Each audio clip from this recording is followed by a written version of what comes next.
armas, batallas y hombres que cambiaron el curso de la historia. Esto y mucho más en Bellum Artis Historia Militar.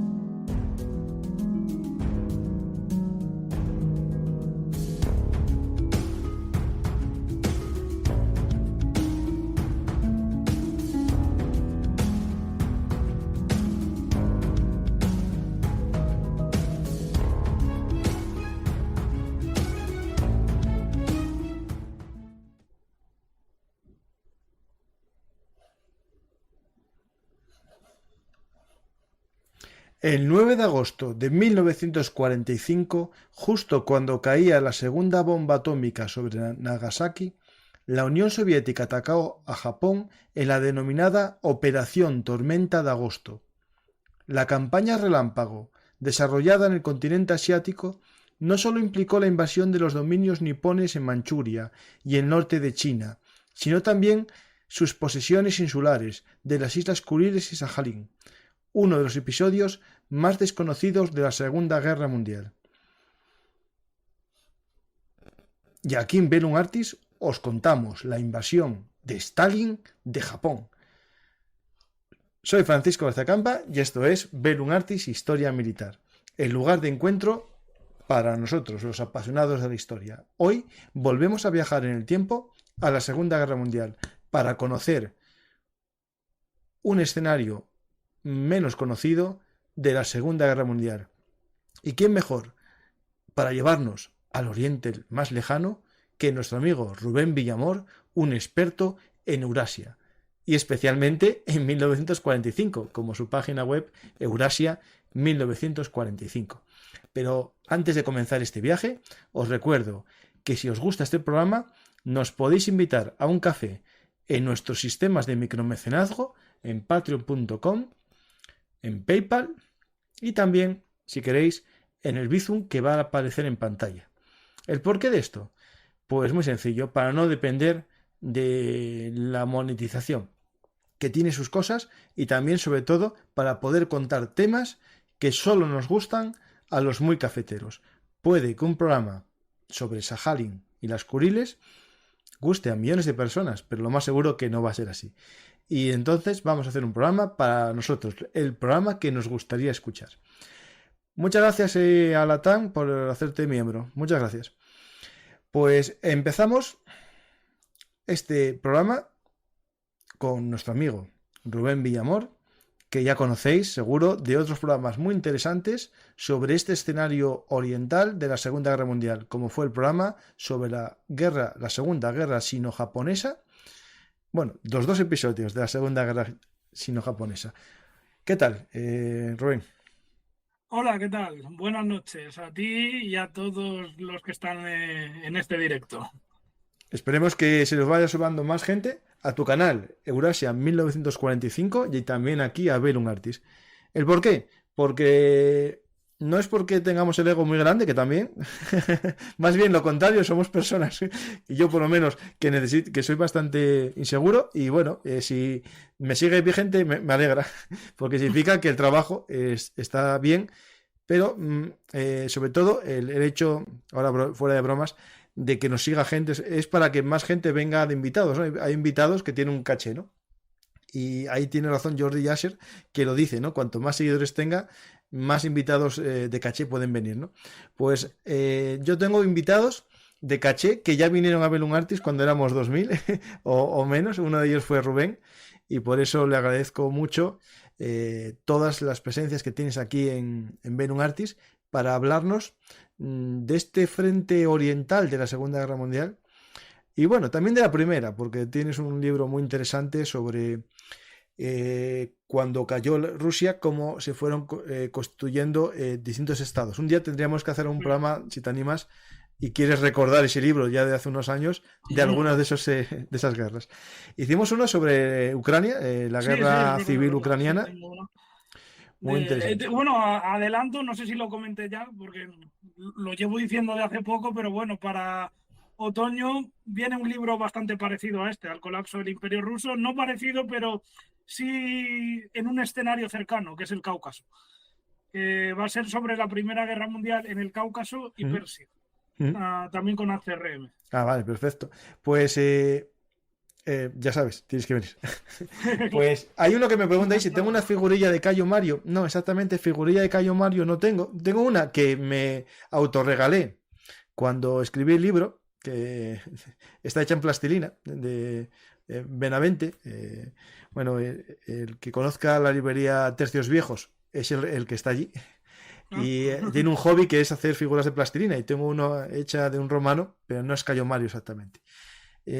Pues algún día, si conozco un escultor, que me haga una de Cayo Mario. Pues fuera bromas ya, vamos a empezar a hablar de este libro tuyo, Stalin invade Japón, las campañas de las Islas Kuriles y Sajalín. Hace poco hablamos de las Aleutianas, que es cuando los japoneses invaden Estados Unidos, y aquí vamos a hablar cuando los soviéticos invaden Japón, ¿no? Sí, bueno, de hecho, fíjate que este programa podía ser perfectamente una segunda parte del anterior, de las Aleutianas. ¿Y por qué digo esto? Porque estas dos campañas, tanto Alaska como las Kuriles / Sajalín, se engloban dentro del teatro del Pacífico Norte. Porque cuando se habla de la Guerra del Pacífico, normalmente la gente suele pensar pues que si Tarawa en las Islas Gilbert, la campaña de las Marshall, Guadalcanal, Peleliu, todo eso. Pero claro, es que todo eso forma parte del Pacífico Central, que por ejemplo, por ver así batallas del Pacífico Central, Midway, Wake, Kwajalein, las Marianas, Saipan, etcétera, y el Pacífico Sur, que estaría, por ejemplo, Guadalcanal, la campaña de Nueva Guinea, etcétera, etcétera. Pero claro, es que también hay un Pacífico Norte. Hay el central, el sur, pero también hay un norte. Y aquí hay dos grandes campañas, o tres en este caso, que serían las Aleutianas por un lado, y luego en el año 45, ya al final, serían la invasión soviética de Sajalín y de las Islas Kuriles, que es de lo que trata este libro, que salió inmediatamente a los pocos meses después de las Aleutianas. O sea, podía ser, como los dos libros se podrían englobar en una gran campaña del Pacífico Norte. Recomiendo a la gente ver el programa anterior, si no lo han hecho, el de las Aleutianas, la invasión japonesa de Estados Unidos, aquí con Rubén Villamor. Y empezamos, ¿no? Vamos a ver el contexto, porque siempre hay un contexto para cualquier acto de guerra, ¿no? Yo tengo aquí una imagen que a ver si la encuentro ahora mismo, que es como una especie de cronograma, tú no la ves, pero bueno, te la cuento. Está sacada de estos canales de propaganda rusos, ¿no? Que están prohibidos, pero todavía andan por ahí. Y uno pone el contencioso de las Islas Kuriles, ¿no? El tratado de paz entre Moscú y Tokio está pendiente desde 1945, por lo cual no se firmó la paz supuestamente entre estos dos países, en parte porque nadie quiere reconocer, ¿no? la situación de estas islas, ¿no? Es decir, Japón no quiere reconocerla y tampoco Rusia quiere reconocer que no son suyas, ¿no? Pues tenemos que esto históricamente, en 1855, ¿no? Hubo un tratado de Shimoda en el que Rusia y Japón establecen relaciones diplomáticas. Comienza ahí, digamos, un poco la relación, ¿no?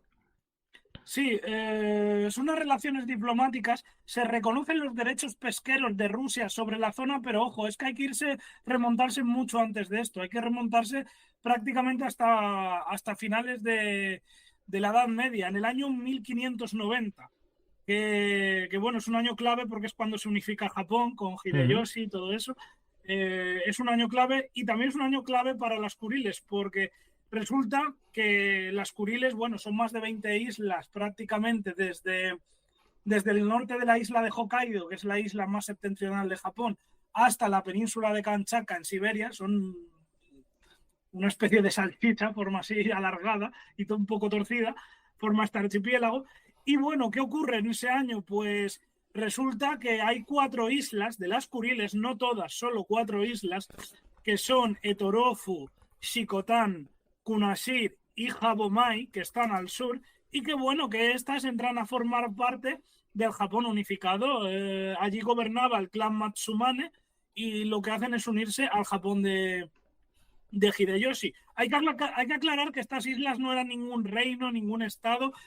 Había habitantes Ainus, que es una raza de origen, una mezcla de origen turco-urálico, fino-mongol, una mezcla así un poquito rara. De hecho, es un pueblo muy interesante. Los Ainus tienen una religión aparte parecida a los japoneses. Por ejemplo, los japoneses tienen los kami y los Ainus los kamui. Hasta es parecido el nombre. Bueno, hay que recordar una cosa que no sabe todo el mundo, Rubén, que yo voy a desvelar tu secreto. Tú eres filólogo japonés. O sea, tu especialidad es el Japón. Aunque hablas casi más de China que de Japón, pero... Sí. Es que me he aficionado últimamente mucho a China. Pero no, Japón sigue siendo mi gran pasión. Y bueno, consideran, tanto japoneses como los Ainus, consideran a los objetos deidades. Esto es algo muy curioso. O sea, tiene esa relación.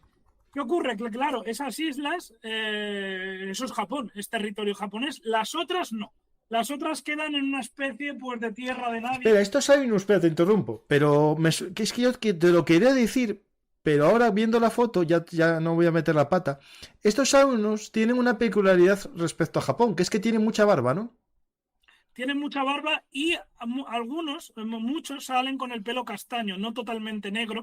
Incluso muchos también nacen, bueno, muchos menos, pero bueno, en comparación con otro pueblo asiático nacen con ojos claros, azules o verdes. ¿Por qué esto? Porque se cree que tiene un origen fino-urálico, es decir, que su origen más antiguo hay expertos que dicen que vienen de Finlandia. Se han ido mezclando con otros pueblos, pero su origen no está del todo comprobado, pero que que sería lo más antiguo, un origen lapones, ¿no? Más que finlandés, Suomi. Sí, eso, lapones, sí. De esa región. Entonces, esa es la curiosidad de este pueblo. Bueno, siguiendo con el tema, que claro, yo lo que comento es que estas 4 islas, esto ha formado siempre parte de Japón. Llega el Tratado de Shimoda. El Tratado de Shimoda no incluye estas 4 islas porque Rusia considera que eso es Japón, porque llevaba ya 300 años siendo ese territorio japonés. El resto hay una serie de derechos pesqueros, pero la cosa no queda clara hasta que en 1875 se firma el Tratado de San Petersburgo.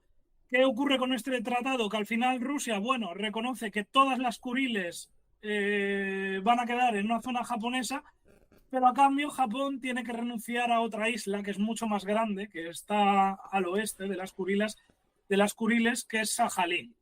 Que Sajalín estamos un poquito en lo mismo, es decir, tampoco ha sido nunca un reino de nadie.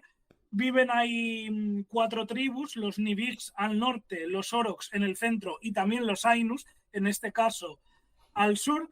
Podemos decir que en el siglo XIX era una especie de estado vasallo de China, pero bueno, China es que enviaba una delegación comercial y ya lo consideraba un estado vasallo.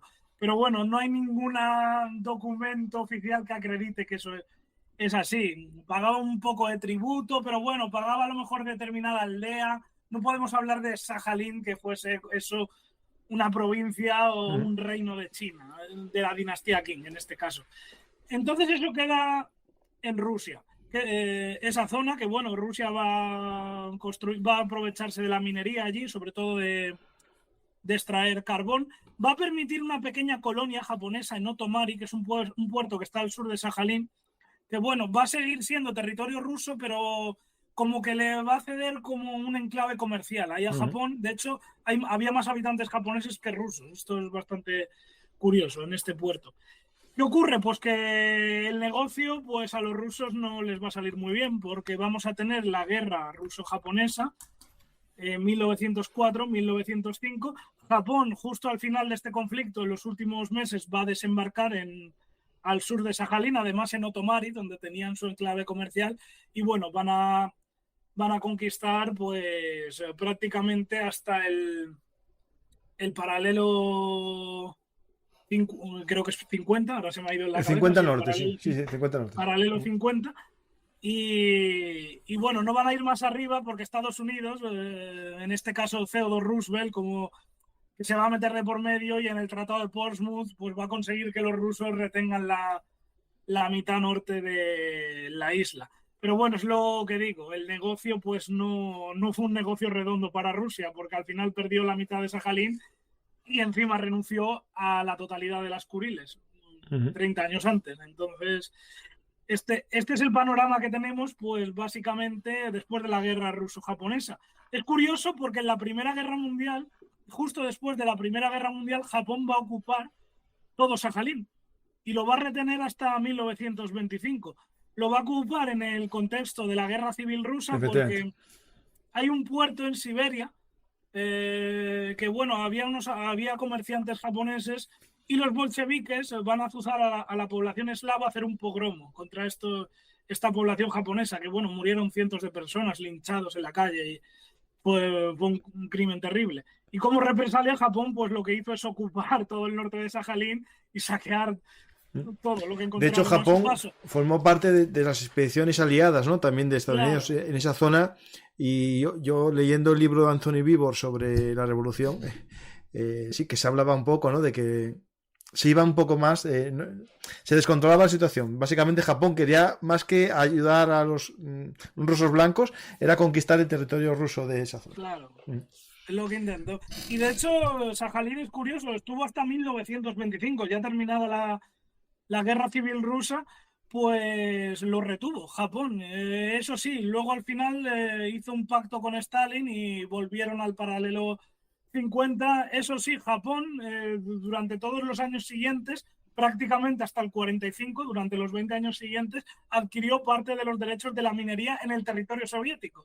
O sea que parte de las ganancias y de la extracción iba todo hacia Japón por este tratado. O sea, aunque no lo ocupó Sajalín Norte, prácticamente la mitad de los recursos fueron de ellos durante casi 2 décadas. Algo bastante curioso. Pues ya tenemos este territorio que, como ya sabemos los que nos gusta la historia, siempre que hay algo que te puedas atar, ¿no? Ya tienes una justificación. Es decir, en aquel momento fue mío, me lo quitaron y ahora puedo justificar, ¿no?, una ocupación de un territorio posterior a la Segunda Guerra Mundial por un título que tuve en 1875 o en este caso en 1917, ¿no? Así es. Y bueno, la Segunda Guerra Mundial, pues bueno, va a ser la excusa perfecta pues para decir, oye, que este territorio fue mío en 1875 o en 1800 no sé cuántos, sí. Yo estuve, me di un paseo por aquí. Hubo unos pescadores un día rusos que...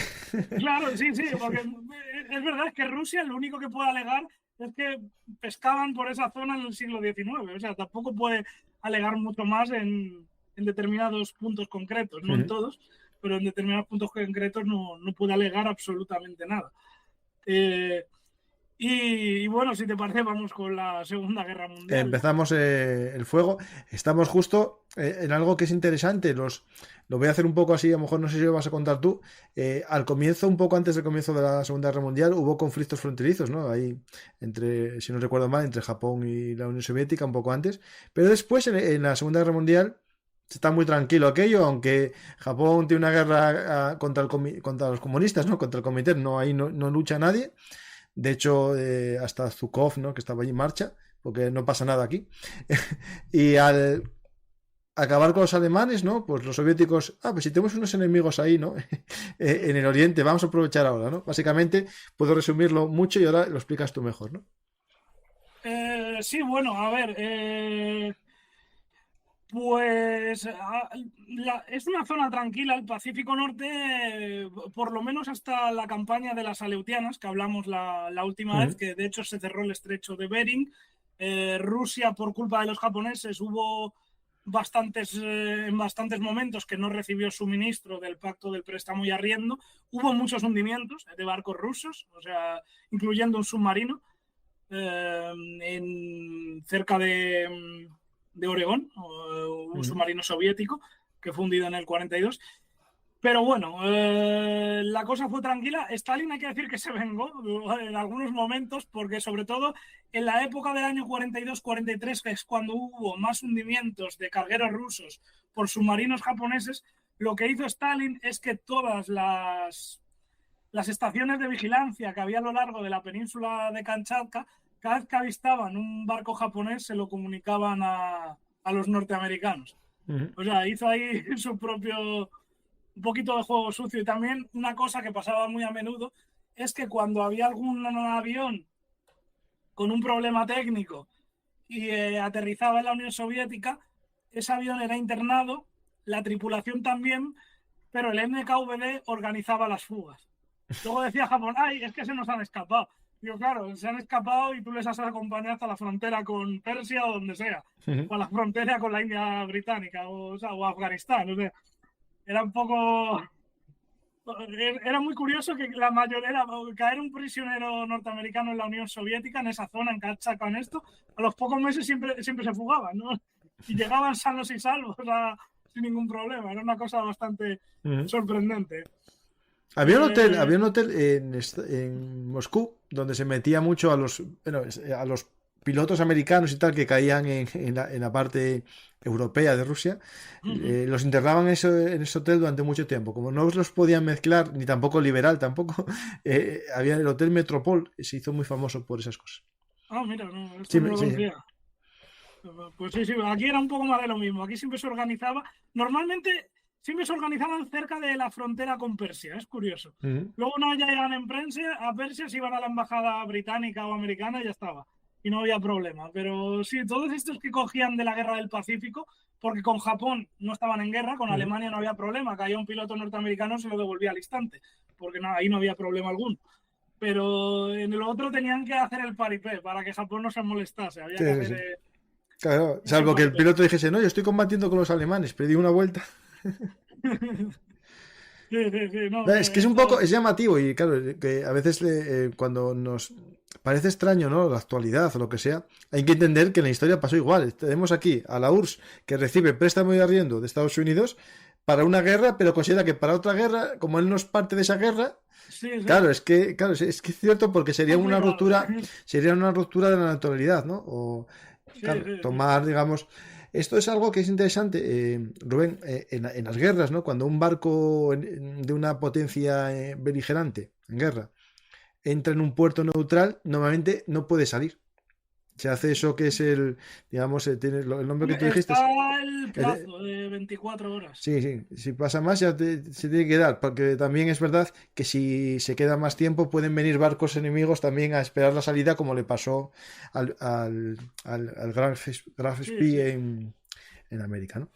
Pues era solo eso, ¿verdad? Y volvemos ya al lío de las no, yendo a las Kuriles, bueno, hay que decir una cosa que se me ha olvidado, porque bueno, las Kuriles teóricamente no podían ser militarizadas, porque había un tratado naval de Washington de 1922 que, bueno, que impedía a Estados Unidos militarizar a Alaska y las Aleutianas y a Japón las Kuriles. Esto se rompe después de cuando se va a Japón de la Liga de Naciones, después de las sanciones que recibe tras la invasión de Manchuria, y bueno, empiezan a militarizarlas. Hay que decir que Kuriles era un archipiélago que en algún momento llegó a tener más de 100.000 soldados. O sea, era una cantidad de tropas considerables. Había además 2 bases navales importantes en las islas más septentrionales. Una estaba en la isla de Shumshu, que es se me ha ido el nombre. La base naval estaba la base naval de Musashi, que era en Paramushiro, y la de Kataoka en Shumshu, que no me salía el nombre. La base naval de Kataoka, que está mal, va a ser clave en una de las batallas que vamos a contar, que es Shumshu, va a ser la base principal de los japoneses. ¿Cuándo se interesa la Unión Soviética por intentar recuperar esas Kuriles que había perdido en el tratado de 1875? Pues básicamente hay que irnos a la conferencia de Teherán entre Roosevelt, Churchill y Stalin, en el que, bueno, allí se pactan los 3 grandes que una vez que Alemania sea derrotada, en un plazo máximo de 3 meses, la Unión Soviética tiene que declarar la guerra a Japón. Puede declararla cuando quiera, la guerra a Japón, pero si quiere hacerlo antes, podía antes en este pacto. Pero bueno, como máximo, una vez se ha derrotado a Alemania, 3 meses. Eso es lo que se acuerda. en Teherán. Y además, Estados Unidos reconoce que todos los territorios que habían pertenecido a Rusia hasta 1875 tienen que ser devueltos a la Unión Soviética. Bueno, aquí está la razón para que haga algo, ¿sí, no? Claro, esto está en las Kuriles, pero es que aquí hay un problema que es donde está el conflicto actual, que las cuatro islas que he mencionado antes, que están al sur de las Kuriles, que son Fabomai, Shikotan, Etorofu y Kunashir, estas pertenecían a Japón desde 1590. Entonces ahí está la trampa. O sea, eso convierte a la presencia rusa actual, como dice la ONU, además así está reconocido por la ONU, es una ocupación ilegal. Sí, Rusia se tiene que marchar de ahí porque eso es ilegal. Claro, tengo aquí el mapa ahora mismo y si se ve una línea divisoria hasta 1855 y esas Claro. 4 islas más al sur, claro, no están dentro del límite con Rusia. Sí, sí. Claro, es que esas estaban hasta... Eso pertenecía a Japón desde 1590. Un poco Rusia más, en aquel un año- poco más y coge Hokkaido también. Claro, Rusia en 1590 no había llegado ni a los Urales, creo. Sí, O sea, sí. creo que ni había llegado a los Urales. Era el zarato ruso, ni siquiera era Rusia como la conocemos, vamos, era el zarato. O sea, es absurdo eso. Pero bueno, ahí está la trampa.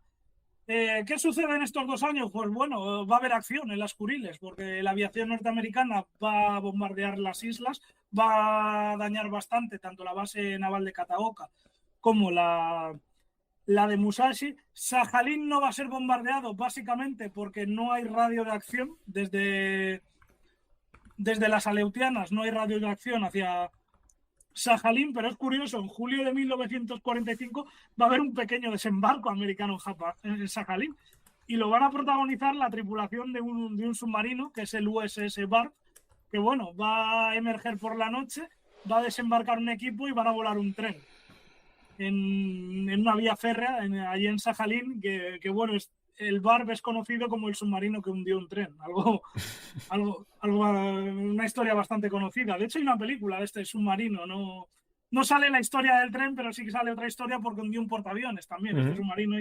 y bueno, hay una película sobre ello. Así es una que tengo yo. Me suena la historia esta. Es una que está persiguiendo un portaaviones toda la película y al final lo acaban viendo y sí, es una historia real. Es una historia... Es la historia del Barb. En la película le cambian el nombre, creo que al submarino. Le cambian el nombre porque, bueno, lo hacen un poco así bastante ficticio, pero bueno. Pero está bastante Como bien. la historia ya no es bastante buena, se inventan cosas, ¿no? A ver, está Porque la historia en sí es más, bastante interesante ya. más épica, evidentemente, de lo que debió ser, pero bueno. Y bueno, pues ya dicho esto, nos tenemos que trasladar al 9 de agosto de 1945, porque es una fecha clave. Hay 2 acontecimientos. Uno es que de madrugada la Unión Soviética declara la guerra a Japón e invade Manchuria, la Mongolia Interior y el norte de China durante la Operación Tormenta de Agosto, en una ofensiva descomunal con más de 1 millón de hombres y que se emplean más de 3 frentes. O sea, es una ofensiva brutal. Sí. Y luego por la mañana, ya avanzada la mañana de ese día trágico para Japón, pues encima les cae una segunda bomba atómica en Nagasaki a los japoneses. O sea, hicieron el día completo. De hecho, esta operación también genera otro conflicto que estamos viviendo, que es el de Corea del Norte y Corea del Sur. Aparte, sí, la verdad es una operación que generó... Sí. Esto resucitó la guerra civil china, creó el conflicto de Corea del Norte, creó el conflicto de las Kuriles actuales. La verdad, sí, esta operación, que fue prácticamente un mes, la verdad, ha provocado bastantes inconvenientes en la región, la verdad, que siguen en muchos casos a día de hoy y que están sin resolver. Prácticamente ninguno de los casos está sin resolver a día de hoy, ni en las 2 Coreas, ni las 2 Chinas, ni las Kuriles. O sea, siguen latentes a día de hoy. Es bastante curioso. Y bueno, entonces, llegados a este punto, pues bueno, el mando soviético ya tiene planificado su operación tanto para las Kuriles por Sajalín. Y bueno, como son 2 campañas que ocurren al mismo tiempo, pues bueno, empezamos, si quieres, por la que tú quieras. Pues bueno, vamos a la que parece más grandes. Sajalín. Venga, ¿a cuál? ¿A Sajalín? Sí. Vale, pues a ver, en Sajalín, por debajo del paralelo 50, los japoneses únicamente tenían una división en la zona. Aproximadamente, pues bueno, había eran unos 20.000 soldados contando a las milicias, pues serían bastantes más. No se sabe la cifra exacta, hay algunas que hablan de 40.000, 50.000, pero bueno, lo que sería infantería, podemos hablar de infantería de línea, unos 20.000 hombres, tropas profesionales. Era la 79 División de Fusileros. Sí, sí. Pertenecía a la quinta región militar. La quinta región militar englobaría todo. Las Islas Kuriles, englobaría Sajalín y también englobaría Hokkaido. De hecho, el cuartel general, que estaba al mando del general Kichiro Higuchi, pues estaba en Sapporo, en Hokkaido, que es la capital insular de Hokkaido. Por cierto, Kichiro Higuchi, un gran militar, hablamos ya de él en la campaña... Ah, bueno, no, espera, la que te dije 79 era la soviética, perdona. Ah, no te había entendido. No, me lié yo. No, la que estaba era la 88, División de Infantería, que eran unos 20.000 hombres, La la japonesa. 88. Luego habría que añadir algunos regimientos, batallones independientes. Podemos hablar casi 30.000 hombres que sean militares. Luego estaban las milicias, que había todo tipo de milicias. Desde estaban las juventudes patrióticas, que bueno, era una imitación de las juventudes hitlerianas. Había una especie de Volkssturm a la alemana, pero con gente movilizada de la zona, incluyendo Ainus, incluyendo indígenas Ainus, había en estos. Y bueno, había también, esto es poco conocido, pero había alguna unidad con mujeres, que esto es muy poco conocido. No llegaron a entrar en combate estas mujeres, estos batallones de mujeres. El único que entró en combate fue en la batalla de Okinawa, en un túnel, que sí que combatieron estas mujeres en Okinawa. Ahí, en la defensa de Japón, esa defensa desesperada que se iba a hacer, se había organizado también unidades de mujeres armadas con un poco más que una pica. Sí que se vio eso mucho. Y eso iba a ser el arma, digamos, del pueblo, ¿no? Millones de picas. Ojo, en Okinawa que también llevaron fusiles y hubo una que operó una ametralladora. Ah, lógico, también. No, lógico. Esto era el arma desesperada de la defensa final. Que también se estudió en el caso de los británicos también, dotar a la gente con picas. No es algo tan... Sí. No, a ver, picarse muchos ejércitos, sobre todo guardias coloniales y esto en Birmania, iban muchos con lances y con arcos, muchas unidades de nagas, de chins, tanto que iban con los británicos como los que iban con los japoneses. Estos iban armados con armas blancas en muchos casos, o una caña de bambú mal cortada con punta, y para adelante. Esto es bastante llamativo. Y bueno, la principal defensa de la isla de Sajalín estaba en el paralelo 50 y justo detrás de ese paralelo pues había la llamada línea Haramitok, que bueno, es una especie de línea Maginot en miniatura, que bueno, que la verdad no tenía mucho. Eran 4 escalones, es verdad, había uno que era menor con minas al principio, alguna alambrada, luego ya había búnkers detrás. Había luego ya dos montes fortificados más abajo. El monte Japo era uno de ellos, que tenía algunas baterías de artillerías, erizos, y luego ya una línea menor que junto a un río, que era la última. Si traspasaban esta última, pues bueno, ya quedaba abierto todo Sajalín. Aproximadamente la profundidad de la línea Haramitok era poquita, eran 12 kilómetros de profundidad, ya no era prácticamente nada. Lo bueno de esto es que de longitud, pese al paralelo 50 ser bastante largo, pues solo tenía 17 kilómetros de longitud. ¿Y por qué?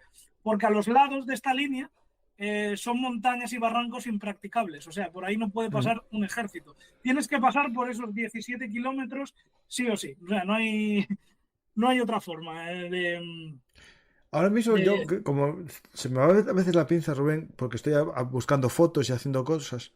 Comentaste que esta zona sur del paralelo 50, Japón lo llamaba la prefectura de Karafuto. Sí, no, Karafuto es el nombre de Sajalín. Y también la prefectura, también se le dio el nombre de Carafuto. La Va, o sea que prefectura, esta pero zona sur, ellos a digamos. Sajalín la llaman Carafuto. Eso, justo, eso, vale. Que no sé, yo no lo había oído y no sé si lo habías dicho, vale. Sí, ellos la denominan Carafuto. Sakhalin realmente es el nombre ruso, que es con una KH, Sakhalins. Sería algo así como Sakhalins, una cosa así. Nosotros utilizamos el nombre ruso, pero si vas a un libro en Japón de la Segunda Guerra Mundial, te ponen campaña de Carafuto, no te ponen campaña de Sakhalin. Y si la prefectura, Ken, prefectura es Carafuto Ken, que significaría prefectura de perdón, de Carafuto. Y bueno, lo que decía, solo se puede pasar estos 17 kilómetros hiperfortificados porque básicamente es un valle. Eso sí, es un valle que también tiene lo suyo, porque tiene numerosas colinas, tiene bastantes ríos, pasa el río Poronai por ahí, que bueno, es difícil de sortear, tiene una zona pantanosa, tiene mucho bosque. Luego los árboles son bastante altos. De hecho, van a tener un problema los soviéticos que no esperaban, que es que cuando emplacen a su artillería, que emplazan una cantidad enorme de artillería, no van a hacer prácticamente nada, porque aunque sabían dónde estaban los objetivos japoneses, a la hora de desplegar los goniómetros y los puestos de observación, no habían calculado la altura de los árboles, de las copas de los árboles. Entonces no van a saber muy bien, más o menos sabían dónde estaban, pero tienen los árboles delante y van a fallar prácticamente, la artillería no va a fallar prácticamente todos los disparos el primer día. El primer día no va a hacer nada la artillería rusa, va a caer delante de los japoneses, pero no les va a dar. O sea, es una zona bastante complicada. Aún así, pues bueno, los rusos que desplegan al 16 Cuerpo, que pertenecía al segundo frente del lejano oriente, que estaba atacando, digamos, la zona del Amur en Manchuria, pues bueno, va a llevar un número considerable de tropas, casi 100.000 hombres. Va a contar con numerosos tanques, T-34-85, y eso sí, el resto ya eran tanques, la verdad, bastante pobres. La mayoría eran T-26, eran tanques ya muy anticuados. Pero bueno, los japoneses no... Comparado con un tanque japonés, da igual que tengas un Sí, T-26, un básicamente, con que tengas unas relatas. con que tengas una brelatas, no va a hacer mucho más. De todas formas, no emplearon carros los japoneses en esta batalla, eran todo posiciones fijas. Y la verdad, Algunas de esas los posiciones fijas tenían una torre de carro de combate, porque vi varias en ruinas por ahí, o esas eran rusas. Soviéticas, bueno. no lo sé, no sé si tiene... A ver Es si... que como no he puesto el chat, no veo la foto ahora No, mismo. no encontré la foto porque no la descargué, tenía dudas. La busco y ya te la mando por WhatsApp, si no. Vale, no. Parecía un carro soviético, yo creo que era soviético. Sí, si no pongo el YouTube luego, porque No, es que no no puse tengo el esa móvil foto, ya. justamente encima, aunque me lo mandes por WhatsApp no lo voy a ver, Vale, pues lo entonces voy a nada. dejar en el salón, en el Deja, móvil. deja. Y bueno, pues bueno, básicamente esto sería el panorama, tienen superioridad aérea absoluta.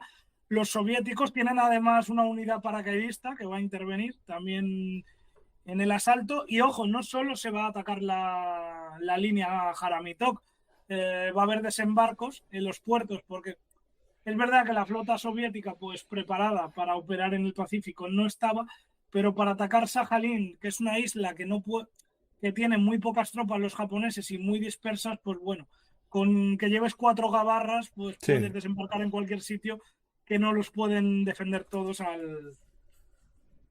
al mismo tiempo. Y bueno, dicho esto, nos podemos ir 2 días después, al 11 de agosto, que es cuando empieza ya la batalla de Sajalín. Ujú. Vamos ahí, yo estoy aquí con un par de mapas de la campaña para que la gente se anime a entender cómo es. Pero bueno, es fácil, es una península alargada, tenemos el meridiano 50 y todo sucede al sur del meridiano 50, ¿no? Sí, básicamente.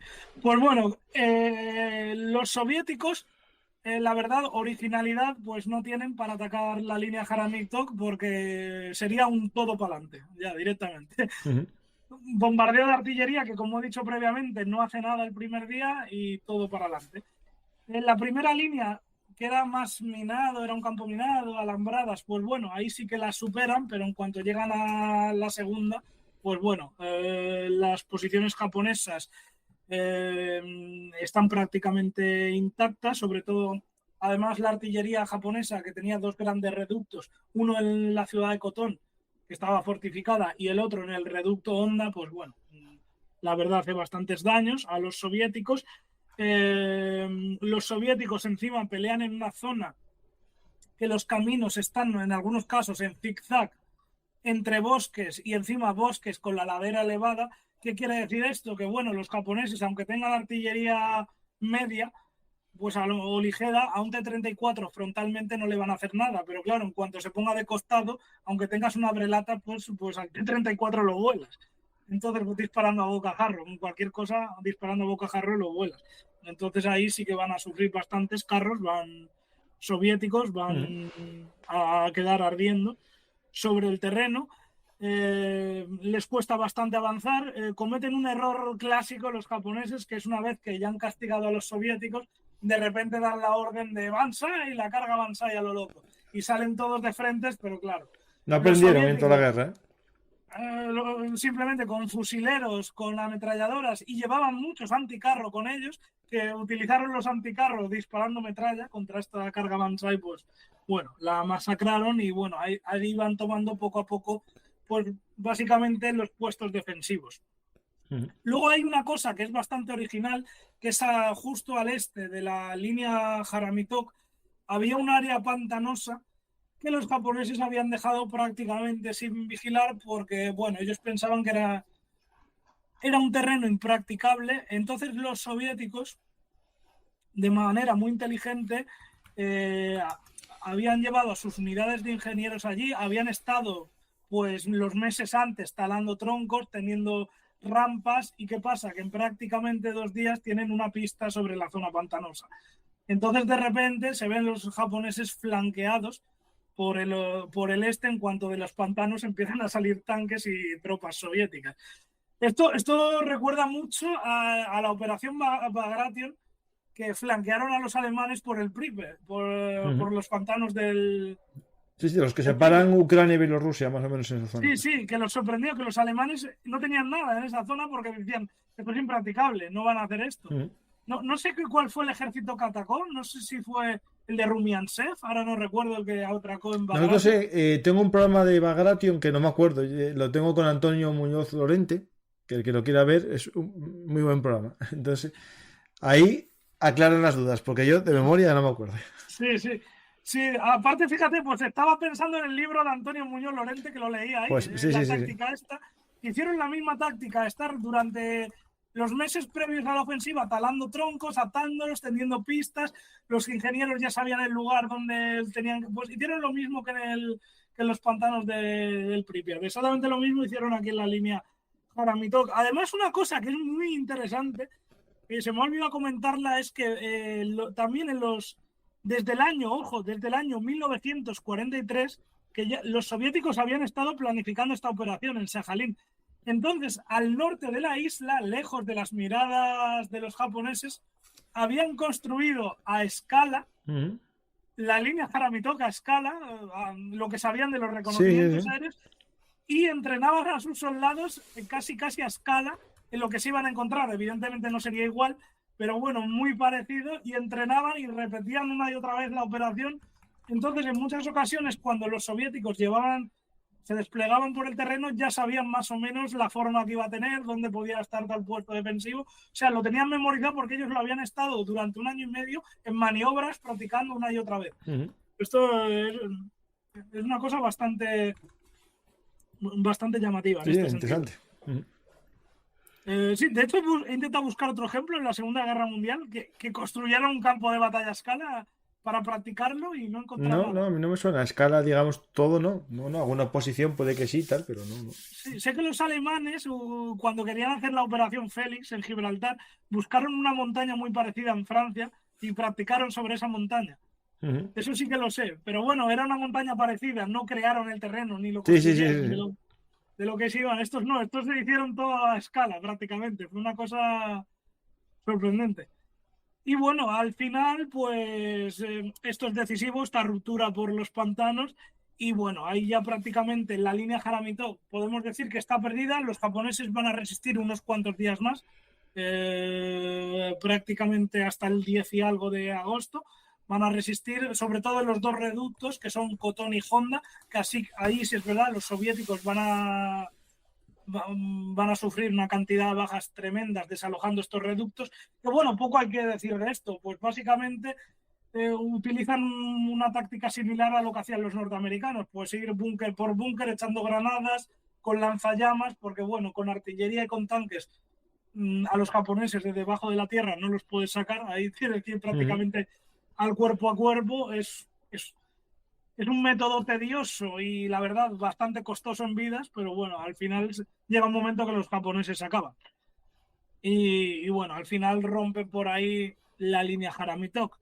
Simultáneamente a esto, pues bueno, hay los desembarcos que lleva a cabo la flota soviética. Uno de ellos Hay una es cosa que, espera, te interrumpo, Rubén, pero me parece interesante, voy a buscarlo. Al parecer, los barcos que utilizaron los soviéticos eran muchos de préstamo y arriendo americano. Para las Kuriles. Las Kuriles, para esto no, ¿no? En Sajalín no, en Sajalín Vale. eran todos soviéticos. Vale. Ya he buscado una foto de uno. Sí, no, en Sajalín eran todos soviéticos. Vale. De hecho, fíjate, mientras estaba en la línea Haramitok combatiéndose, ya hay el primer desembarco. Uno es en el puerto de Toru, el primero, que Toru estaría en el estrecho de Tartaria. El estrecho de Tartaria, digamos, es el delgado pasillo de mar que hay entre Siberia y Sajalín. Sería el estrecho, eso sería. Y bueno, y hay un desembarco en Toro, que la verdad eran milicias civiles lo que había ahí. No, o sea, son derrotados rápidos y empiezan a avanzar hacia el sur para tomar el puerto de Sotoru. Aquí sí, la lucha hay un pueblo entre medias que es Yamasigai, que sí, ahí hay una lucha un poco complicada que les cuesta a los soviéticos porque lo tienen que sitiar y están sin artillería, tarda un día en venir la artillería, pero bueno, una vez llega la artillería lo que hacen es destrozar la ciudad, toman Yamasigai y una vez toman Yamasigai ya van al puerto de Sotoru y lo toman, es curioso, mediante un ataque desde tierra y un desembarco en los muelles de la infantería naval soviética. Y los cogen en dos fuegos a los japoneses y bueno, toman el puerto. Una vez tomados estos dos puertos, Sotoro y Toru, hay el desembarco principal que es en el puerto de Maoka, que está ya mucho más abajo. Y bueno, en el puerto de Maoka, esto hay que decirlo, se hizo en una situación bastante complicada para los japoneses porque, ya los soviéticos estaban avanzando por la isla, entonces pues los habitantes que había allí, que hay que decir que tenía 300.000 habitantes, Sajalín Sur, la mayoría japoneses, seguidos por coreanos y por los Ainus locales. También había algunos Oroks un poco más al norte, eran las cuatro etnias que habían en Sajalín. ¿Qué pasa? Que todo el mundo sabía lo que había ocurrido en Europa del Este a medida que avanzaba el ejército soviético. Saqueos, matanzas, violaciones. Pues claro, toda la población civil entró el pánico, todo el mundo hacia el sur. O sea, un éxodo masivo hacia el sur. ¿Qué ocurría en el puerto de Maoka? Que como tenía más o menos unos muelles considerables que podían permitir el anclaje a barcos ya más grandes, pues todos esos refugiados estaban agolpados en los muelles pues para subir a los barcos, para escapar hacia Japón. Y en ese momento, de madrugada, en medio de una niebla, entra el dragaminas o Neokan, que era un dragaminas ruso, entra en el puerto justo, en los muelles, justo donde se están evacuando, y bajan una compañía de ametralladoras soviéticas. Y claro, en medio de los refugiados, de los soldados japoneses, hay un caos ahí en los muelles, unos se disparan con otros, los civiles se pisan ahí en los muelles y entonces empiezan a ir en sentido contrario a la ciudad, los que venían de la ciudad venían en sentido contrario y se atropellan unos con otros. Y bueno, a todo esto añades que empiezan a disparar los soviéticos contra la multitud, se suma el fuego del cañonero del dragaminas soviético, el Oneokan, y de unos cañoneros que disparan contra la calle que unía los muelles con la ciudad, y hay una masacre brutal. Las cifras más bajas hablan de 300 civiles muertos, las más altas entre 900 y más de 1 millar. Pero bueno, es una masacre brutal lo que hay. Los japoneses, según la versión japonesa, los rusos lo hicieron porque eran diablos y tenían una sed de sangre terrible. Los rusos, según la versión, que en este caso me parece, en este caso, más acertada la de los rusos, es porque se pusieron nerviosos porque vieron soldados entre la multitud, cosa que era cierto, porque es verdad, en esos momentos Estaba todo había mezclado, personal ¿no? militar en los muelles, había una guarnición en la ciudad, entonces esos estarían avanzando en sentido contrario para combatir a los rusos y los civiles al revés, tratando de huir. Entonces, claro, ahí se mezcló todo el mundo. Entonces, tú si eres un soldado ruso no disparas y a tomar por saco. O sea, no me la voy a jugar a que una bala vaya por mí. O sea, dispara todo lo que se mueva. Entonces ahí hay un discutible. Japón dice que es un crimen de guerra, los soviéticos dicen que no. Yo creo que era una situación muy difícil y hubo un fuego cruzado. Es un caso de fuego cruzado, desde mi punto de vista. Mira que cuando tengo que decir, oye, esto lo han hecho mal, pero en este caso creo que fue un caso de fuego cruzado clarísimo. Visto lo que dices, sí. Sí, o sea, era una situación de confusión bestial. Los mismos rusos no se esperaban encontrarse los refugiados en los muelles, era una acción sorpresa y se vieron. Y luego que lo que he dicho, se levantó una niebla terrible esa mañana y hasta que no hubieron pisado los tablones de madera de los muelles, los soldados no se dieron cuenta de lo que estaba pasando. O sea, fue fruto todo se juntó, vamos. Y bueno, esto es lo que pasó en Maoka. Sí se tomó Maoka, hubo un combate en la ciudad, algunos soldados japoneses resistieron en las azoteas, pero bueno, fueron neutralizados y al final se tomó Maoka. Y bueno, ya a los pocos días de tomarse Maoka, esa guarnición enlaza con las que bajan por la línea Jaramito, que ya la habían roto, y ya solo queda la parte sur de Sajalín, que era el puerto de Otomari, que era el enclave comercial japonés que tenían desde el siglo XIX. Y bueno, ¿qué ocurre en Otomari? Pues aquí tenemos otra tragedia en Otomari, porque bueno, la gente también se está ahí agolpando en los muelles, quieren salir, y bueno, ahí nos tenemos que ir a una fecha que es el 22 de agosto, que zarpan 3 cargueros de este puerto, que son el Ogasawara Maru, el Taito Maru y el Shinko Maru número 2. Entre los 3 había 4.000 refugiados. ¿Qué ocurre? Que justo cuando salen a la bahía de Aniba se cruzan con 2 submarinos soviéticos, que son el L-12 y el L-19. Pues bueno, el L-12, en cuanto avista al primer carguero, el Ogasawara Maru, le tiran 2 torpedos y bueno, lo hunde. Lo hunde y muere prácticamente todos los refugiados, que eran 1.500. O sea, pierden la vida ahí. A continuación, el L-19 pues torpedea al Taito Maru, que tenía menos refugiados, pero tampoco apenas hay supervivientes, mueren 900 ahogados. Y bueno, luego el L-12 dispara contra el Shinko Maru número 2, pero este consigue esquivarlo en una hábil maniobra y escapa hasta Hokkaido. Y bueno, ahí por suerte se salva. Contando las víctimas entre los 2 barcos, pues bueno, hablamos de 2.400 muertos. Y esta es la mayor tragedia de la historia de Sajalín, porque nunca en la historia de Sajalín se ha dado un número tan grande de víctimas en tan poco espacio de tiempo. O sea, desde que hay humanos en Sajalín, el 22 de agosto podemos considerarlo el día negro de la historia de esta isla. Sí. Pues tenemos ya la isla ocupada. Hay una pregunta que hacen aquí en el chat, que si... Bueno, lo puedo hacer ahora o después, porque es si había un plan para después atacar Hokkaido. Como Hokkaido se puede enlazar con este ataque. Final, eso, ¿vale? justo, porque se puede ir por los dos lados a Hokkaido, ¿no? Tanto por las Kuriles como por Sajalín. Sí, quería decir una cosa, porque ha hablado de este submarino, el L-19, que es el que había hundido a uno de estos barcos, que bueno, no va a tener tanta suerte porque a los pocos días va a atravesar el estrecho de la Perouse persiguiendo a un carguero japonés, y justamente había pasado un minador nipón en ese momento y había plantado unas minas ahí, y bueno, el submarino ruso, el L-19, colisionó con una de estas minas, se hundió y murió toda la tripulación, no hubo supervivientes. O sea que tuvo un poco como que se le devolvieron los japoneses el haber hundido, el haber provocado esta tragedia, pero bueno, simplemente quería contar la anécdota. Murieron 53 marineros, es decir, toda la tripulación. Hay una pregunta que sí que yo no la oí, o si la oí no la acuerdo, no la escuché, que no es lo mismo. Es si la Unión Soviética hizo declaración de guerra o fue una invasión No, hubo declaración de guerra al formal, ¿no? embajador. Vale, Se dio vale. la notificación a la embajada, una declaración de guerra. Además, al mismo tiempo el que se produjo de la invasión de madrugada. O sea, Sí, cumpliendo el estándar, todo un minuto antes. no como Japón, que te llega siempre 3 horas tarde. Sí, Te atacan Hawái y luego te llega 3 o 4 horas después. el cambio de horario. O como por Arthur, ¿eh? Porque los Sí, rusos en por Arthur también se la hicieron así, los japoneses. Hay que decir que en eso los soviéticos fueron más amables en este sentido.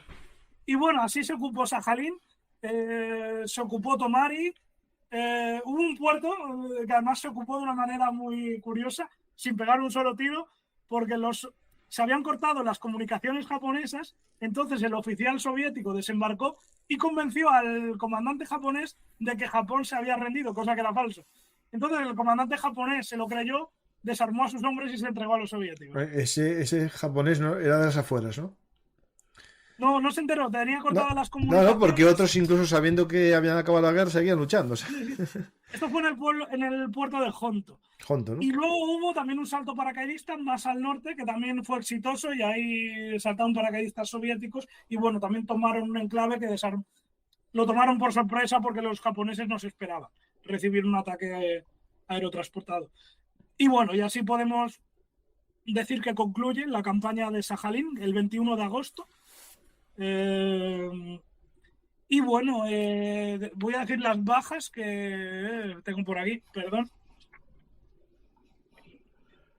Las bajas de Japón, esto lo tengo que leer porque para ser más exactos, tuvo 5.700, entre 2.000 muertos y 3.700 heridos, los militares, y bueno, se rindieron 18.320 japoneses. Hubo el hundimiento de 3 cargueros, los 2 que he dicho y otro que salía de Hokkaido, que lo hundieron. Lo que aquí no hubo víctimas porque solo iba vacío, era en el viaje de ida hacia Sajalín. Por suerte no hubo que lamentar víctimas en este caso. Los soviéticos, pues bueno, tuvieron 2.089 bajas, entre 2.244 muertos y 845 heridos, y perdieron 2 navíos, el submarino L-19 y una patrullera, el MO-35, que fue hundida durante el asalto a Toro por una mina. Aparte de esto, hubo casi 60.000 refugiados y los 3.700 civiles muertos, la mayoría los cargueros y en el caso de fuego cruzado, relatado. Y bueno, la población de Sajalín, pues toda fue deportada entre los años 1945 a 1947. Fue deportada a Japón en varios viajes de ida y vuelta de cargueros, y luego eso fue colonizado por eslavos, como es hasta día de hoy. Y bueno, hace poco hubo una polémica, esto ya es actual, con Sajalín, porque bueno, sabes que hace unos años, cuando Xi Jinping denunció Sí, la Merkel, sí. Dijo que todos los europeos, incluyendo el Tratado de Aigun, firmado con Rusia, que los declaraba nulos. No especificó Sajalín, pero si tú declaras el Tratado de Aigun nulo, que cedías la influencia rusa a Sajalín, pues bueno, como que abres la puerta que tú puedes reclamar Sajalín, porque en el 1200 no sé cuánto hubo un tratado de vasallaje entre la tribu Oroks de Sajalín y China y no sé qué.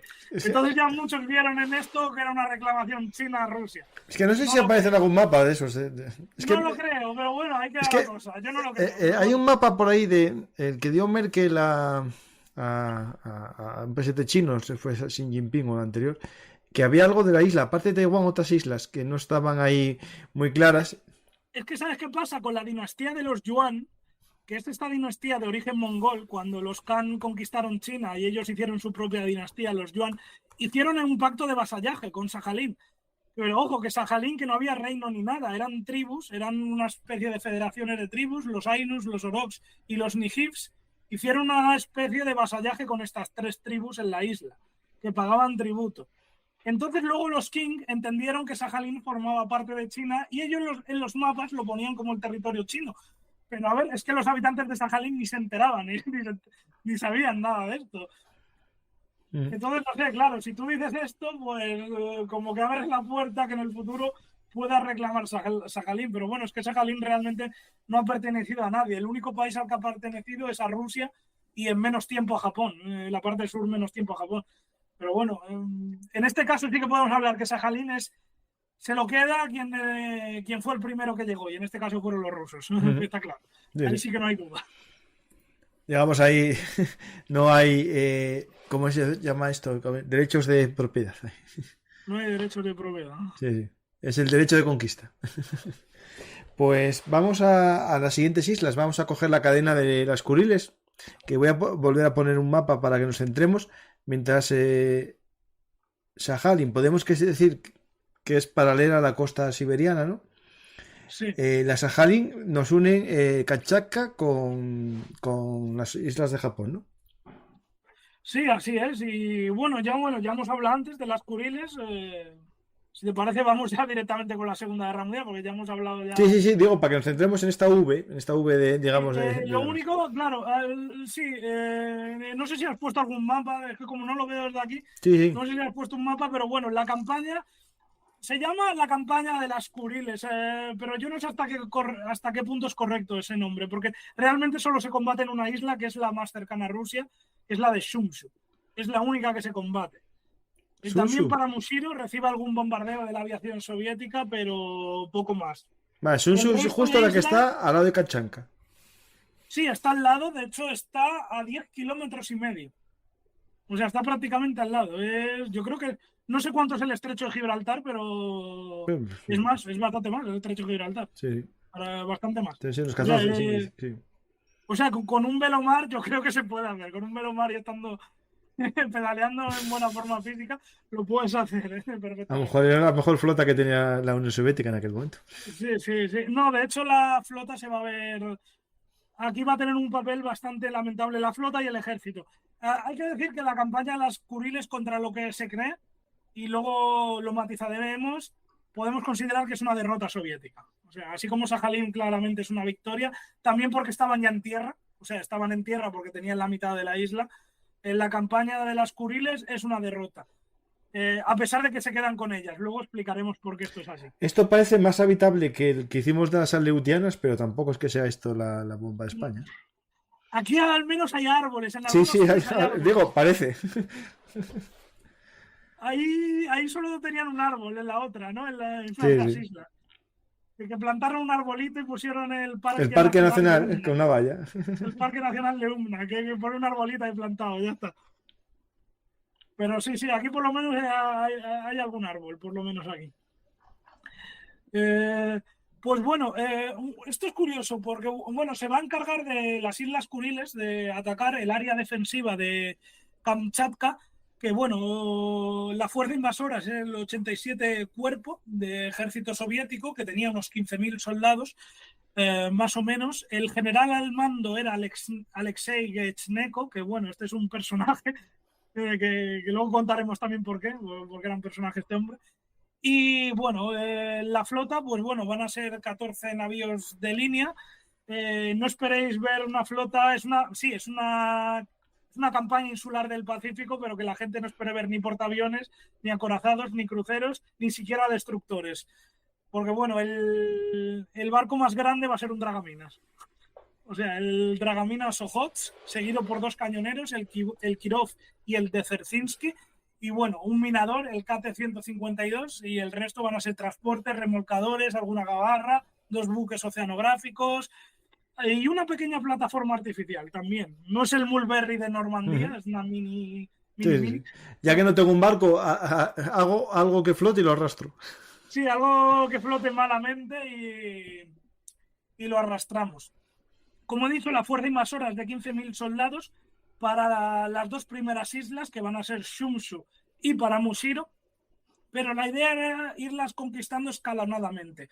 De estos 15.000 soldados, aproximadamente unos 8.000 y pico invadirán Shumshu, y luego los supervivientes con el resto invadirán Paramushiro. Una vez tomadas estas dos islas septentrionales, ya con las tropas de Manchuria y de reserva, pues bueno, ya se irían conquistando lentamente las otras. Stalin calculaba que, bueno, que más o menos para octubre, septiembre-octubre, la cosa tendría que estar lista. O sea, tendría que estar lista porque él quería empezar lo más tarde posible, como el 30 de agosto, la invasión de Hokkaido. Eso era un delirio absoluto. O sea, invadir Hokkaido era un delirio absoluto, que eso únicamente podía ser realizable mínimamente a partir del año 46. Mínimamente. Y con posibilidades casi nulas de éxitos. Pero bueno, eso, si quieres, como lo ha preguntado, lo comentamos al final. Vale. Eso. Pero bueno, ¿cuándo ocurre? Bueno, hay que decir otra cosa, se me ha olvidado. Estados Unidos tuvo que ver mucho en esta batalla. ¿Por qué? Porque la Unión Soviética, la flota del Pacífico, pese a llamarse del Pacífico, pues no era una flota oceánica. De hecho, parece más una flota de estas fluvial, del Danubio. O sea, parece una flota del Danubio. O sea, no... Lo que he dicho, Dragamina, sí, había algún destructor en Vladivostok, submarinos que tenían en Vladivostok y eso, pero bueno, no tenían prácticamente nada. ¿Esto en qué se traduce? Pues que para llevar a cabo operaciones anfibias de las proporciones de la Guerra del Pacífico no contaba con una flota oceánica, ni contaba con entrenamiento, ni con instrucción, ni con doctrina, ni nada. ¿Cómo adquirir experiencia? Pues bueno, pues se puso en marcha el proyecto Hula. Que el proyecto Hula, pues bueno, fue un programa de instrucción que iban a realizar los soviéticos en Estados Unidos, en Alaska. Entonces, la Unión Soviética envió a 12.000 militares, entre los que había, bueno, 750 oficiales y luego 1.250 soldados y marineros que estaban al mando del contraalmirante Boris Popov, y bueno, se entrenaron en el fuerte Randall de Bahía Fría, que está en Alaska. Esto es curioso porque hubo 1.500 instructores americanos, tenían además 50 intérpretes, muchos eran emigrados rusos nacionalizados estadounidenses que hacían de intérpretes ahí en la zona. Y bueno, además había 47 oficiales y suboficiales del cuerpo de marines, del United States Marine Corps, que bueno, que les entrenaron pues en tácticas de desembarco. O sea, las experiencias que ellos habían tenido en Tarawa, en Peleliu, lo que fuera, todas estas campañas, pues bueno, eso se lo transmitían a los soviéticos, les decían cómo tenían que comportarse una vez llegadas a las playas, cómo a los timoneles de las lanchas de desembarco, pues cómo tenían que pilotarlas, etcétera. De hecho, les vendieron muchas lanchas LCI, LST para vehículos. O sea, prácticamente aprendieron todas las doctrinas americanas, además de que compraron muchas lanchas LCI como las que estuvieron en Normandía, por ejemplo, o en cualquier isla de las del Pacífico.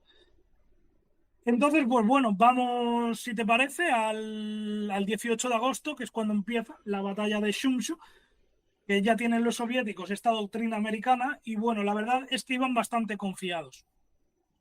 Pues la campaña empieza de madrugada, de este 18 de agosto, y empieza con un bombardeo de artillería. Y ojo, no naval, terrestre.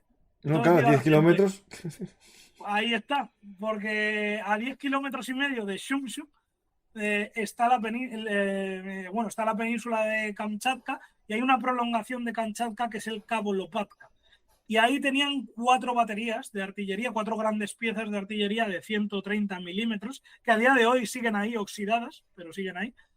Si uno viaja a esa zona, cosa complicado, por cierto. Pero ahora está muy complicado. Salvo que se tenga muchísimo dinero y contactos, que alguien te lleva ahí, pues pero siguen ahí esas baterías. Hay bastantes fotos. ¿Y qué hacen? Que estos cañones tienen un alcance de 12 kilómetros y medio. Por lo tanto, a la costa noreste de Shumshu, pues tienen alcance. Entonces, todas las fortificaciones que tiene la isla, los japoneses, pues son machacadas por esta artillería naval. Mientras está este bombardeo, a las 5 de la madrugada, llega la primera oleada en barcazas LCI. Problema entre comillas, porque bueno, al principio les viene bien porque se levanta una niebla, que bueno, las lanchas tienen entre 50 y 70 metros de visibilidad. Esto es una ventaja porque los japoneses no te ven, pero es otra desventaja porque no sabes dónde narices estás desembarcando. ¿Qué ocurre? Que ninguna de las oleadas prácticamente desembarca en su sitio. De hecho, las playas de desembarco se dividen en una estrecha franja, unos 5 o 6 kilómetros más o menos, que estaba en el cabo Kokutansaki y el Kotomarisaki. Eran los dos extremos de la isla. Llega la primera oleada a tierra, no encuentran, llegan a la playa, al principio, bueno, no encuentran a nadie, pero en cuanto empiezan a salir los primeros rayos del sol, pues bueno, los japoneses que estaban en las fortificaciones elevadas ven a todo el tinglado en la playa y claro, ¿qué hacen? Pues disparan contra las tropas que están en tierra. Los soviéticos buscan cobertura, pero aquí van a tener un problema grande, y es que Kichiro Higuchi, que para mí es un general excelente, ya lo vimos en las Aleutianas, los problemas que causó a los norteamericanos, pues bueno, idea una táctica, que es que resulta que 2 años antes había un carguero soviético que tuvo un accidente y embarrancó en la playa de Shumshu. Era el carguero Mariupol. Entonces, ¿qué hicieron los Mira japoneses? qué nombre. Un buen nombre, además, ¿eh? ¿Qué hicieron los japoneses? Pues al ver que estaba este carguero, no en la playa, sino es decir, a mitad en el agua, es decir, subía la marea y bajaba, a veces no había contacto con tierra con este carguero, a veces sí, pero bueno, en el momento del desembarco estaba en el agua, encallado, pero estaba en el agua. ¿Qué hicieron? Fortificarlo y esconderse dentro y convertirlo en una fortaleza. ¿Qué ocurre? Que cuando desembarcaron, los soviéticos vivieron una auténtica pesadilla porque se encontraron con los japoneses disparándoles desde la playa y recibiendo fuego desde atrás. Y no sabían de dónde. ¿Por qué? Porque este carguero estaba ahí embarrancado, lo habían fortificado, habían puesto una especie de mamparos, y en esos mamparos habían situado algunos cañones, 20 cañones de calibre ligero, excepto algunos que eran de 75 milímetros, ojo, que no es... es un calibre considerable, 75 milímetros, y ametralladoras. O sea, de repente ven que reciben fuego de 2 sitios distintos. Entonces hay una masacre bestial en la playa de los soviéticos. Al final, los rusos consiguen darse cuenta de lo que está pasando, que es que hay un carguero encallado, que sí, lo habían visto, pero pensaban que era un pecio que estaba ahí. Y luego al final vieron que sí, que es que lo habían convertido en fortaleza, lo destruyeron con la flota, lo cañonearon y los destrozaron, pero bueno, les provocó una auténtica masacre. Esto es la primera oleada, que fue en el cabo Kokutansaki. Ahora nos vamos más abajo, al Kotomarisaki. El Kotomarisaki, la verdad, pues prácticamente es peor lo que sucede aquí. ¿Por qué? Porque aquí es que se quedan incomunicados. Y se quedan incomunicados por un error de la oficialidad. Un error, ¿y por qué digo esto? Porque resulta que todos los oficiales que desembarcan en esta playa habían estado en Alaska. Habían estado entrenándose allí con los norteamericanos en Bahía Fría. Y una de las cosas que les habían enseñado los instructores estadounidenses era a impermeabilizar las radios, es decir, recubrirlas para que a la hora del desembarco no se mojaran y que no quedaran incomunicados. ¿Qué dijeron los rusos? Tontería, tontería. ¿Qué vamos a hacer esto? Nos va a salir todo estupendamente. No vamos a impermeabilizarlas, qué tontería. ¿Qué ocurre? Que claro, que esta oleada llega 1 hora más tarde de lo previsto, ya había luz, y los japoneses ya empiezan a cañonear a las lanchas desde 2 o 3 kilómetros antes de llegar a la costa. De hecho, hay 5 lanchas LST norteamericanas, las grandes, las de transporte con vehículos que llevan piezas. Estas van a ser hundidas por la artillería, o sea, van a hundirse con todo el equipo, con la tripulación. Y luego las lanchas, que a medida que llegan a la playa, pues bueno, pues que tienen que hacerlo en medio del oleaje, en medio de los disparos, la gente salta por la borda. ¿Qué pasa? Que De las 20 y pico, no recuerdo el número de radios exactos, no sé si tengo por aquí el dato, es que ahora no lo recuerdo. Pero bueno, de 20 y pico radios que había, solo una está operativa al llegar a la orilla. Así me gusta. Están como los británicos en Market Garden, que no funcionaban tampoco. Pues exactamente igual que los británicos, por ejemplo, el de Market Garden, que no funcionaba ninguna. ¿Qué pasa? Con una radio no haces nada. Y bueno, dirá la gente, bueno, pero se podían comunicar entre ellos. Dice, claro, pero te puedes comunicar, tú puedes estar viendo a 30, 40 metros lo que pasa, pero ahí te están disparando con artillería, con francotiradores. O sea, ahí no puedes comunicarte. ¿Qué ocurre? Que es una masacre lo que hay en esta playa. No pueden hacer prácticamente nada los soviéticos y bueno, están durante 2 horas agazapados y la artillería japonesa y las ametralladoras cobrándose una cantidad de víctimas, pero desproporcionada. Al final, pues bueno, por simple superioridad y también porque la artillería naval ayuda mucho, también es verdad que el cañonero el Dragamina Askirov y los 2 cañoneros silenciaron algunos cañones japoneses en las playas, pues bueno, consiguen avanzar un poquito hacia el interior. Y es entonces aquí cuando los japoneses cometen sus clásicos errores de siempre, que es las cargas Banzai.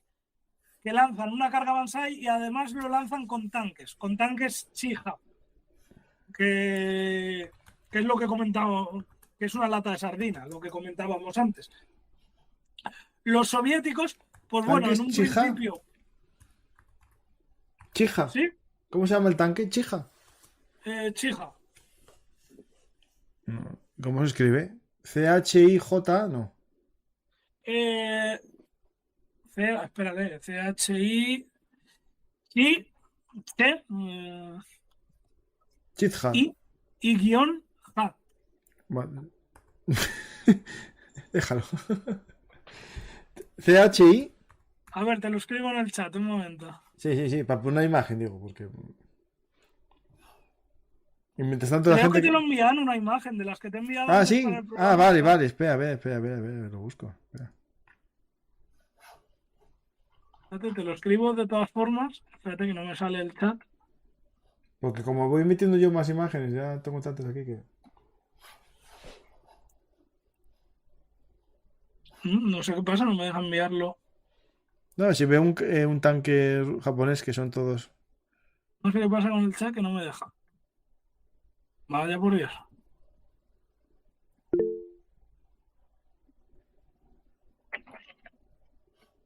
Mira, ya he encontrado el dato. De 23 radios, son destruidas 22.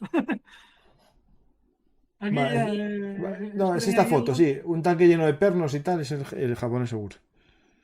Sí, bueno.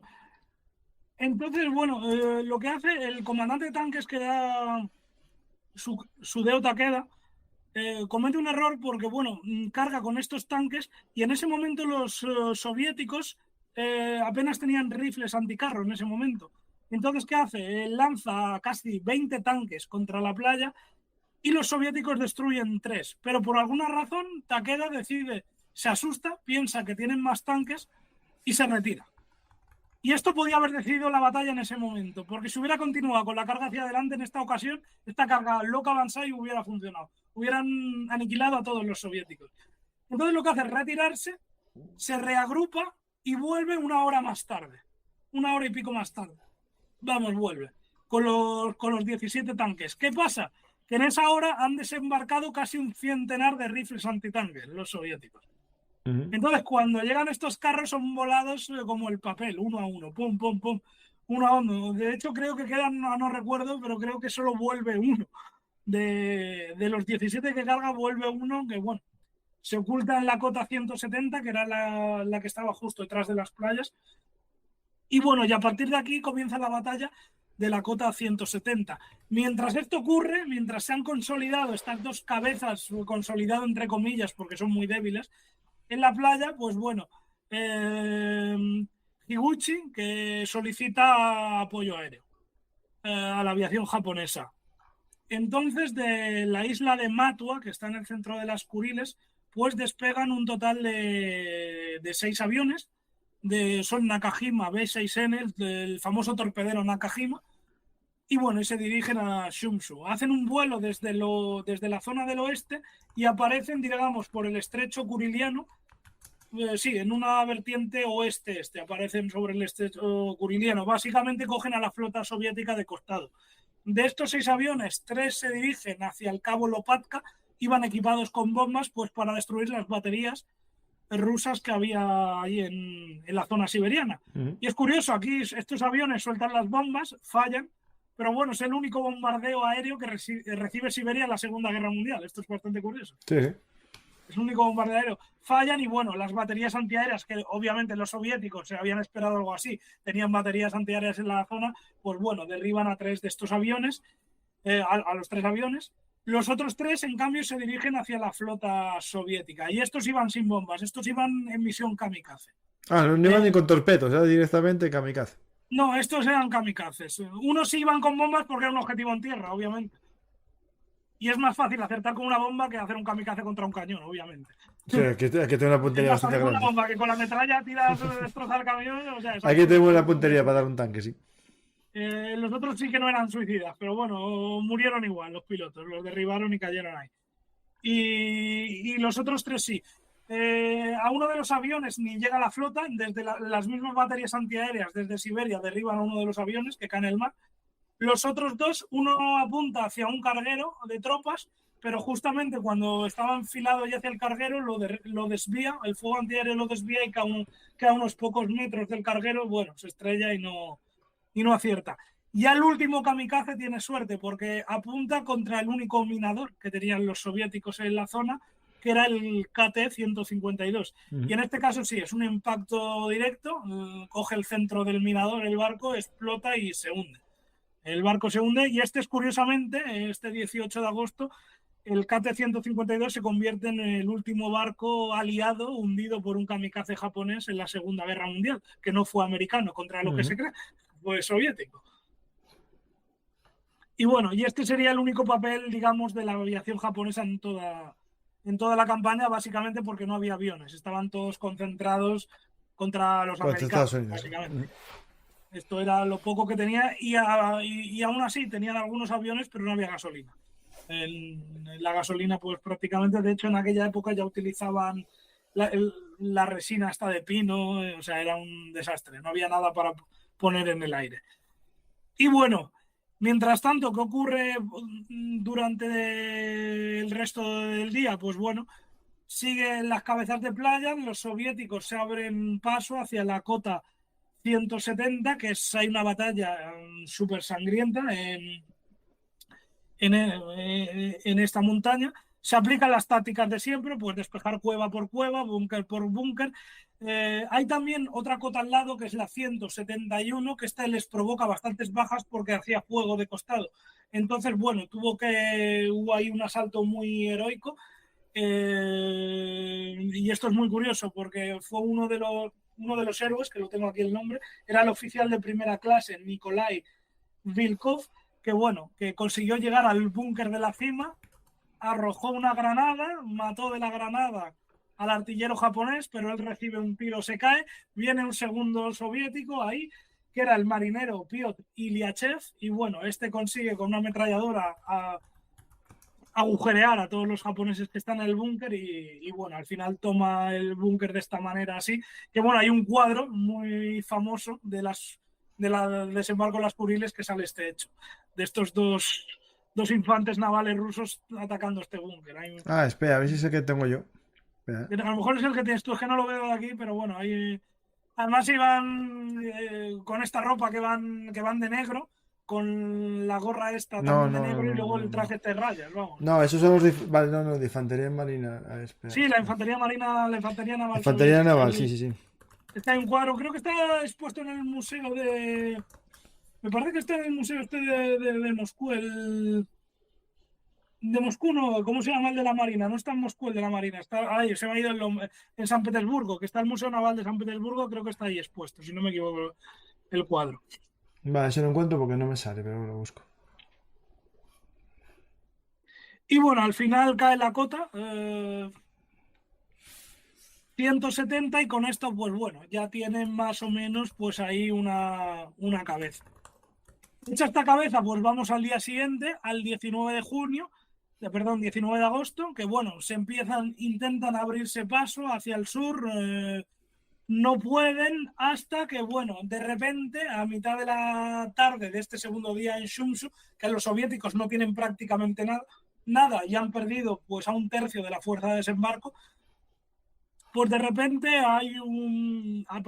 aparecen banderas blancas que los japoneses se rinden porque, bueno, han recibido órdenes de Hirohito de que se tienen que rendir. Entonces aquí hay como un tira y afloja entre el jefe de la guarnición que estaba en la base naval de Kataoka, que estaba al sur de la isla, que bueno, él dialoga con Alexei Gechneko, que era el general soviético al mando, y bueno, hay una especie de diálogo que sí que se quiere rendir, pero no puede comunicarse con las otras guarniciones. Y bueno, al final va a haber 2 días más de combates aislados en muchos sitios y las guarniciones se van a rendir, la mayoría sin combatir. ¿Y por qué es esto? Pues básicamente porque reciben una orden de MacArthur, de que no resistan a los soviéticos. Eso es básicamente lo que sucedió. Por eso yo digo que esta campaña no se puede considerar una victoria soviética, porque al final quien acude es el papá americano a salvar el culo de los soviéticos. Sí, el sí, papá sí. americano a salvar el culo de los soviéticos, porque ya te digo, con las bajas que habían sufrido el día anterior, es que no podían tomar toda Shumsu. No podían tomar toda Shumsu. Imaginaos luego para Mushiro, que estaba mejor defendida que Shumsu, y ya ni hablemos del resto de las Kuriles. O sea, Sí. no había forma práctica de tomar las Kuriles con la campaña planteada. Era imposible. O sea, hasta los soviéticos, pues sí, por superioridad numérica las habrían conquistado. Pero yo creo que hasta 1946 no hubieran estado aseguradas las islas. O sea, no. Y a un coste sobrehumano bestial. Y tampoco estamos hablando de grandes defensas, tampoco, ¿eh? No, hombre, a nivel natural es muy fácil defender las Kuriles. O sea, son islas montañosas, rocosas con cuevas. O sea, realmente es que son islas muy fáciles de defender. Sí, pero que no había ninguna, digamos, línea defensiva o... No, aún no, tenían construidas. En Shumsu Sí. tenían, para Mushiro estaba muy bien fortificada. Torufu, al sur, era la más fortificada de todas. Torufu, que está cerca de Hokkaido. Matua eran pequeñitas, pero ahí estaban los aeródromos, también tenían fortificaciones. No, estaban, Mm. no todas, pero sí, estaban muy fortificadas. Sobre todo para Mushiro y Etorofu, estas, si hubieran desembarcado los soviéticos, wow. O sea, hubiera sido peor que Iwo Jima, seguro, vamos. O sea, no. Oye, estamos hablando de esto que está ahí, donde Cristo perdió la zapatilla. Claro. ¿Cuál es Y el luego que la Unión Soviética no tiene acorazados, no tiene. No tiene nada, que dé un apoyo que tal. Jolín, es que Estados Unidos para estas islas te venía con 20 portaaviones, 12 acorazados, 20 cruceros y 200 destructores. Claro, los otros que te vienen con un cañonero, con un dragaminas, con 20 patrulleras. ¿Qué haces tú con eso? ¿Qué me haces con eso? O sea, sí, Poco. puedes traer a la flota del Mar Negro que tiene algún acorazado, vale, pero bueno. Mientras llega y no llega. Sí, cuando llegue 6 meses después y bueno.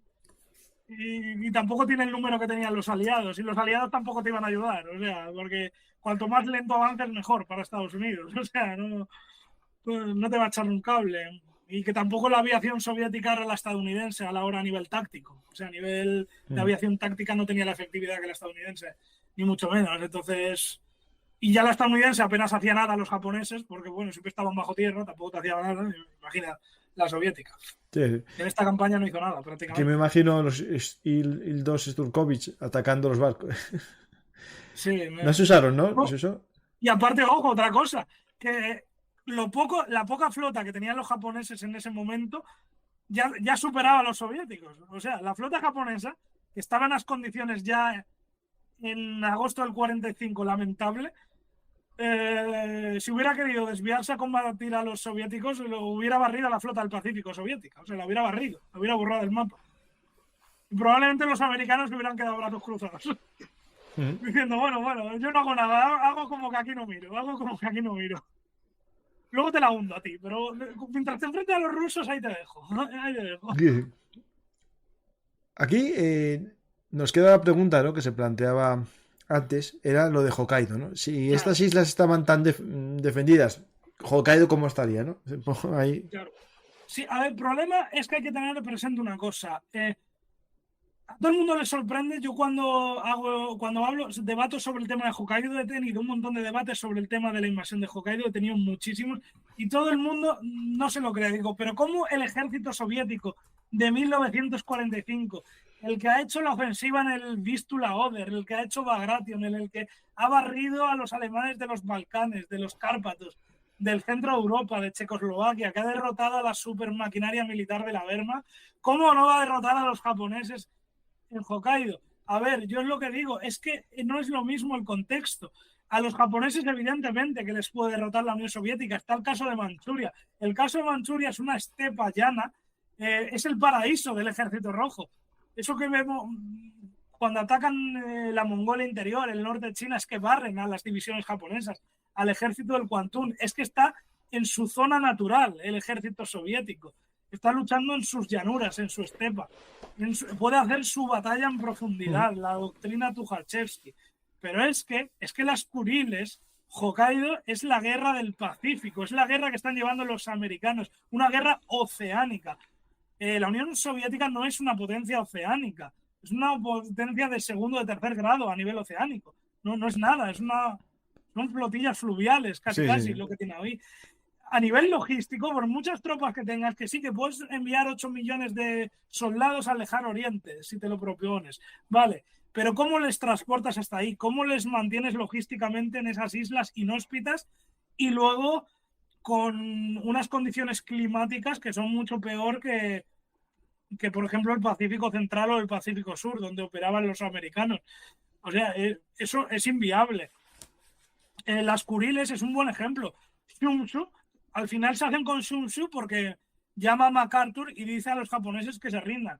Y las Islas Kuriles son ocupadas una a una por los soviéticos porque MacArthur ordena que se rindan y se lo transmite a Hirohito, y Hirohito al final le convence a las guarniciones de que se rindan. Pero bueno, es porque intervienen diplomáticamente los americanos. El Ejército Rojo no tenía capacidad en agosto de 1945 para ocupar Kuriles. Ya ni hablemos Hokkaido, que si alguno ve el mapa de Hokkaido y lo compara con las Kuriles, madre de Dios, ahí el Ejército Rojo necesita, a ver, al final lo hubiera conquistado, claro que sí, por superioridad, pero ¿cuándo? ¿En el año 48, en el 49? ¿Cuándo hubieran conquistado Hokkaido? No pueden sostener logísticamente a un ejército en Hokkaido. Mira, creo que fue Himitu, creo que fue el canal de Himitu, que bueno, hizo la operación esta Downfall, hizo un programa dedicado a la invasión esta supuesta de Japón, la Downfall, y comentó muy brevemente, nada, creo que en 40 segundos, el tema de Hokkaido, y él afirmó que era imposible, porque solo podía mantener logísticamente a una división de fusileros y media. Claro, y se calculaban según los logísticamente en Hokkaido.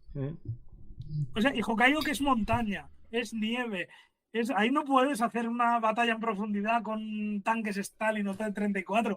Eso tienes que ir a escalar montaña una por una. Es que no. O sea, es ciencia ficción. En la campaña de Hokkaido, yo sé que a la gente le encanta en los foros, en esto, hay unos debates tremendos. Lo siento, pero eso es ciencia ficción. No tenía la Unión Soviética capacidad para hacer eso. La Unión Soviética no era una amenaza para el Japón metropolitano. Era una amenaza para los dominios japoneses de ultramar, es decir, Manchuria, Corea y China. Ya está, pero no para el Japón insular, no era ninguna amenaza la Unión Soviética. No tenía capacidad militar. De hecho, yo acabo de leer que hacía falta más o menos, según los estudios de Zhukov, 12 divisiones para tomar todos los archipiélagos y todo. Y claro, si ya les costaba mandar una y mantenerla. Mira, voy a decir las bajas, de la batalla de Shunsu, que las tengo aquí. Fíjate que las bajas de Shunsu, por cada japonés cayeron 5 soviéticos, entre 4 y 5 soviéticos. O sea, es una campaña donde sufren mucho más los rusos que los japoneses. Y estamos hablando de agosto del 45, del ejército victorioso en Europa.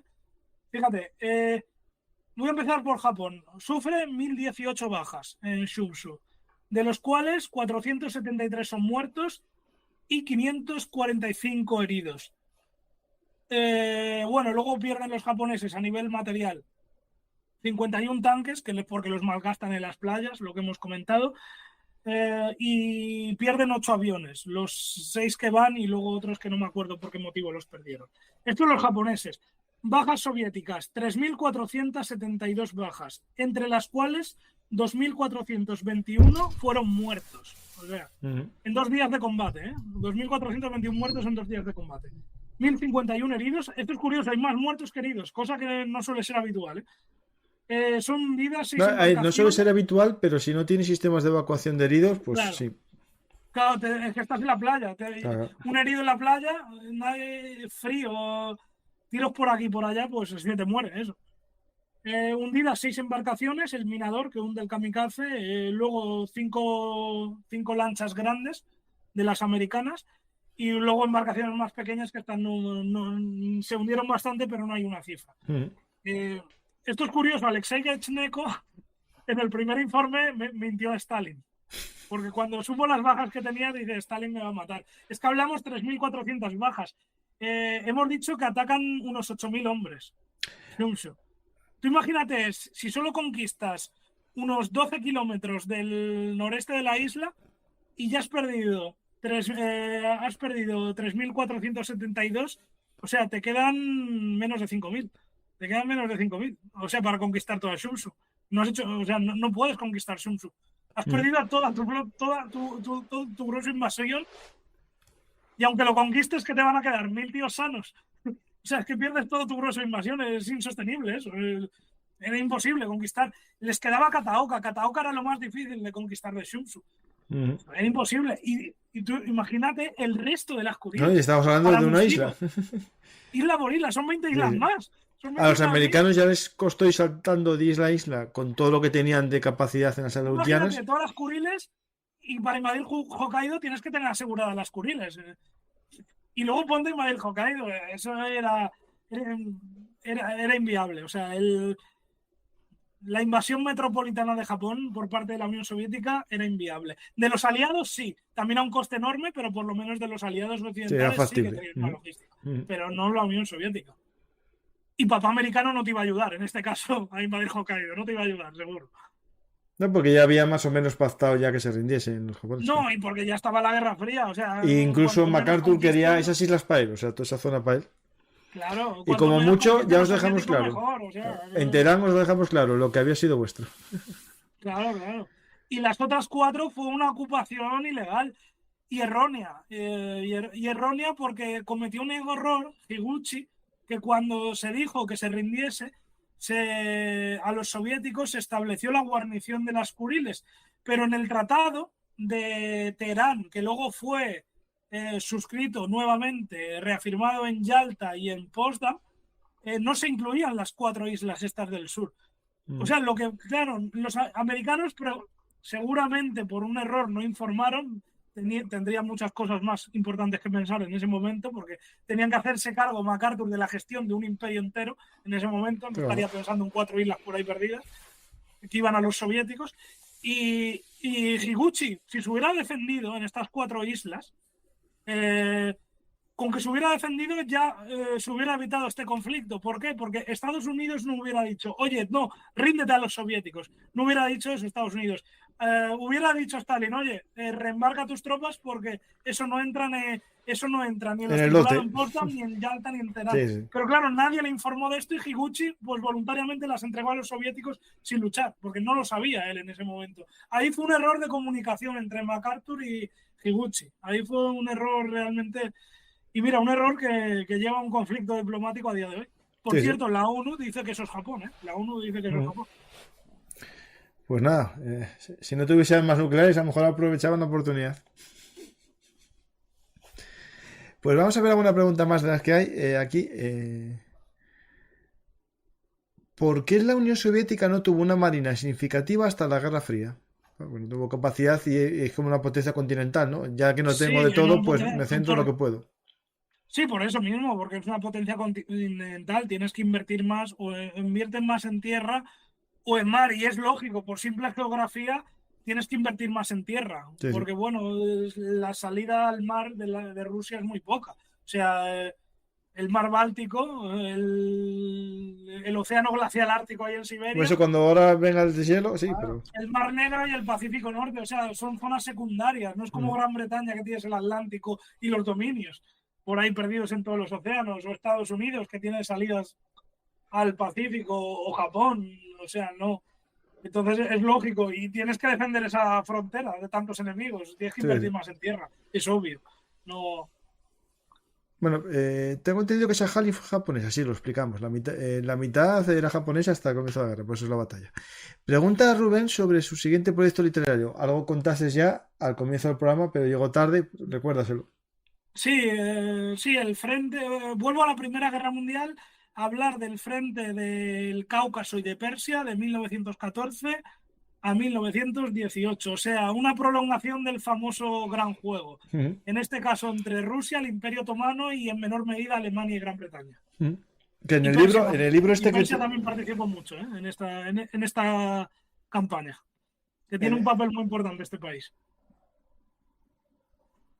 En el libro que tienes de la desmembración del Imperio Ruso, ¿tratas esa zona ya? Sí, bueno, pero trato solo el año 18 en el Cáucaso. Sí.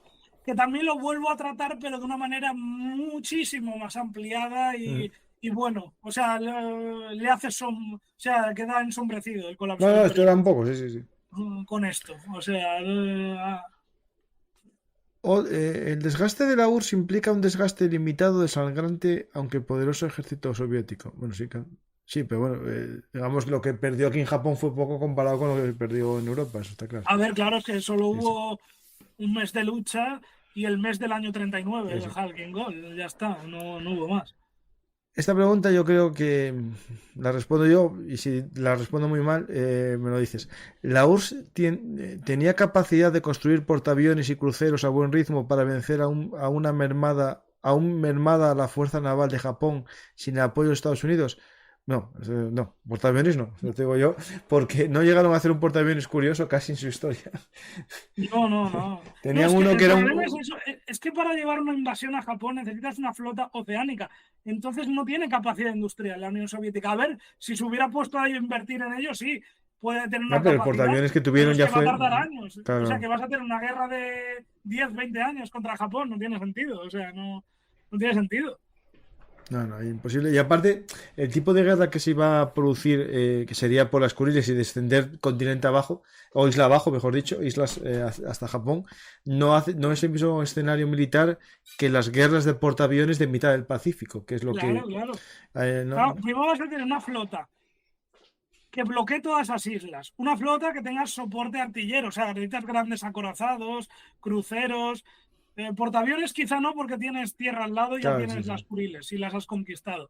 Pero bueno, eso, y luego una logística, sobre todo es la logística para mantener a cientos de miles de tropas que se necesita para conquistar Hokkaido. Porque es que Hokkaido es enorme, está súper habitado, tiene millones de habitantes Hokkaido. No es como una isla Kuriles, a lo mejor una de las islas Kuriles, la que más a lo mejor tenía 5.000 habitantes, la que más. O sea, y hablamos que viven 3-4 millones de personas o más, o sea... Sapporo tenía más de 1 millón de habitantes, la capital. Sí. 1 millón y pico, o sea... y encima todo un escenario de montaña, boscoso, un clima ártico helado, o sea... No, yo Sapporo soy muy viejo, soy muy viejo y me vienen los mundiales de invierno de Sapporo. Pues, ¿ha hecho alguna pregunta más? Y no, por ahora no, pues si no hay más preguntas. Rubén, vete pensando para la siguiente cita, que volverás aquí a ver un Artis, pero mientras tanto, la gente que vaya a Eurasia en 1945 y ve ahí tus vídeos que vas subiendo cada semana y nada más, espero que algún día vuelvas tú o voy yo al tuyo a hablar allí. Y cuando reedites el de Cayo Mario ya lo tenemos hablado. Sí, nada, la editorial tiró de más, tiene que imprimir más, pero la tercera edición ampliada pues va a tardar un poquitín más. Pero bueno, ya sabes que tienes que venir a Eurasia. Sí. Cuando la tengas. O si no puedo hablar otra cosa. Intentaré hacer un vídeo sobre Cayo, así alguna campaña de Cayo Mario. A ver si hago un vídeo de los cortos de estos que hago yo de 9 minutos. Vale. De 10 minutos, a ver si hago uno antes de que vengas, por lo menos para tener ya... Nada, si quieres voy antes, no tengo problema, pero eso lo hablamos tú y yo. Pues, incluso preparándolo con tiempo, puedo hablar de otras cosas, ¿eh? Bueno, lo que se te ocurra. Incluso si vamos sin preparar, yo hablo, no tengo problema. Pues muchas gracias, Rubén. Piensa de qué podemos hablar, si quieres un tema, vamos viendo fechas, porque ya sabes que yo tengo que ir dando fechas poco a poco, porque si no me quitan los días. Ya. Yo voy dando cita con 3 meses más o menos, pues ahí vamos pensando para 3 meses o por ahí.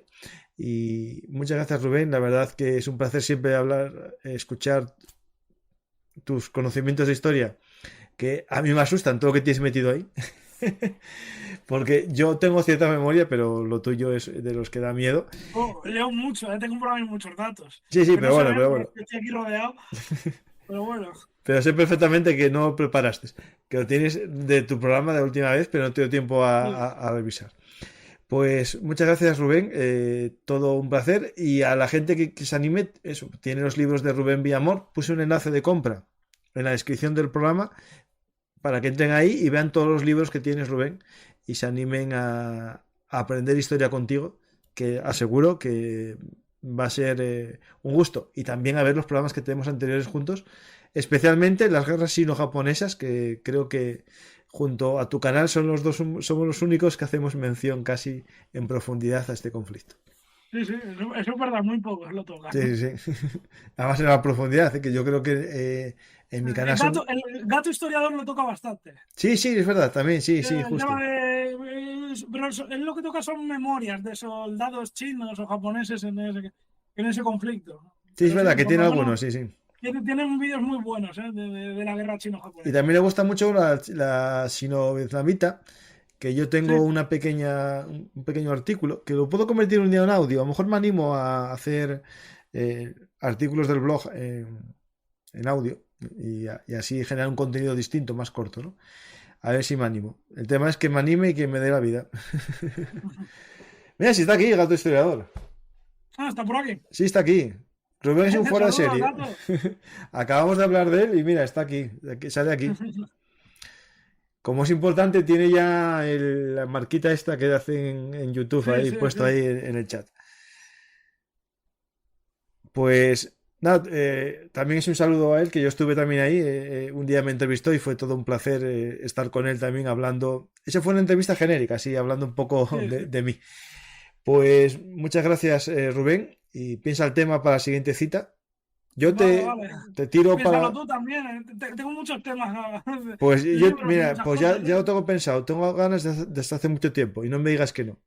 Polonia 1917-21, el milagro del Vístula. Polonia, lo que eso voy a necesitar mucho tiempo, mira, te voy a decir que sí, pero voy a necesitar mucho tiempo para preparármelo, porque es un tema que me tengo que releer y repasar una y otra. Si no, cojo tu libro, me lo releo yo también y hablamos entre los dos. Sí, no, me lo tengo platicado. A mí de hecho, es de los capítulos que más me costó de ese libro y en algunos momentos lo pasé mal. Porque había demasiada información y no sabía cómo articularlo, la verdad. Vale, tú intentas resumirla para que no nos perdamos. Sí, pero ese, por favor, dame tiempo, ¿eh? Sí, eso hablamos ahora. Si lo hacemos para otoño o para sí, ¿vale? Porque si quieres otro antes... Hacemos un intermedio entonces antes. Necesito mucho tiempo de preparación y ahora mismo no estoy no tengo tanto tiempo. Prefiero algo que me sea más fácil. Vale. Algo más fácil. Lo del Cáucaso lo voy a dejar para cuando tengas el nuevo libro. Sí. Eso lo dejamos ahí. Pues muchas gracias, Rubén. Voy a ver si la última pregunta y lo finalizamos ya. Bueno, pues ya 50 preguntas. ¿Planean hacer algo este año, ya que se cumplen 50 años de la guerra del Yom Kippur? Yo entrevistaré a un veterano reservista de esta guerra, el gato historiador. Bueno. Pues bien. ¿Se cumple el Yom Kippur? No había caído. No, que él va a entrevistar. No, a ver, yo tengo ganas de hacer una serie de la guerra israelí-palestina, ¿no? Tengo a ver cómo lo hago y cómo lo oriento. Yo digo que la URSS vencía a Japón en los 50 por la bomba atómica, ¿no? Claro. Eso sí. Pero ya se lanzaron todos antes. Pero, claro, es que es un debate un poco estéril, porque es lo que te dices, vale, se empecina Stalin, Japón resiste, en Hokkaido, lo que sea, se empecina Stalin. ¿Qué situación mundial habría en los años 50? ¿Qué contexto internacional habría? Es que también hay que mirarlo todo así, ¿sabes? sea, le compensaba la URSS, Japón tendría otros amigos, o sea, a lo mejor se llevaría bien con los americanos. O sea, es mucha historia ficción eso, la verdad. Preguntan aquí cuándo es el primer portaaviones soviético y es el Kiev, la clase Kiev, y es de 1970, lo acabo de buscar, 75, es decir, como yo. Es decir, y si no recuerdo mal, este clase Kiev era casi un destructor reconvertido en un portaaviones. De hecho, casi la mitad del barco es de lanzamisiles, porque lo que tenía la doctrina soviética era que era el misil, una tormenta, una lluvia de misiles, era lo que iba a destruir las flotas americanas. Por eso no creían en los portaaviones, creían más en estos. Sí, sí. Bueno, tenemos el Moscú este, es un ejemplo de esos barcos lanzamisiles contra los portaaviones americanos, ¿no?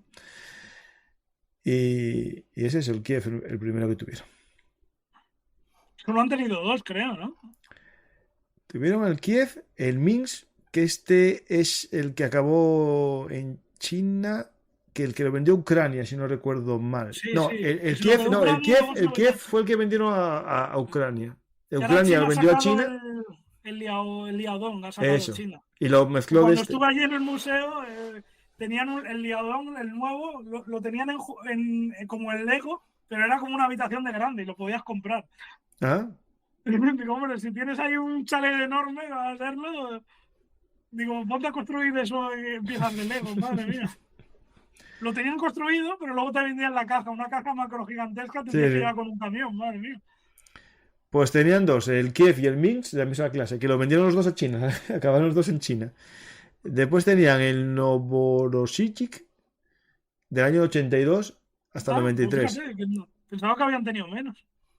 Y el Baku, el almirante Grosnov, después, del 87.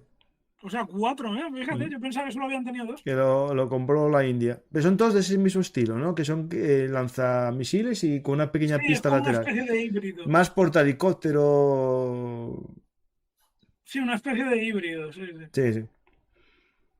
Y después ya está el famoso Kuznetsov, este, que está todavía cada poco en los astilleros. Que este sí que se puede decir que es más un portaaviones porque ya no tiene esa zona de lanzamisiles, ¿no? Pues ahí tenemos los portaaviones.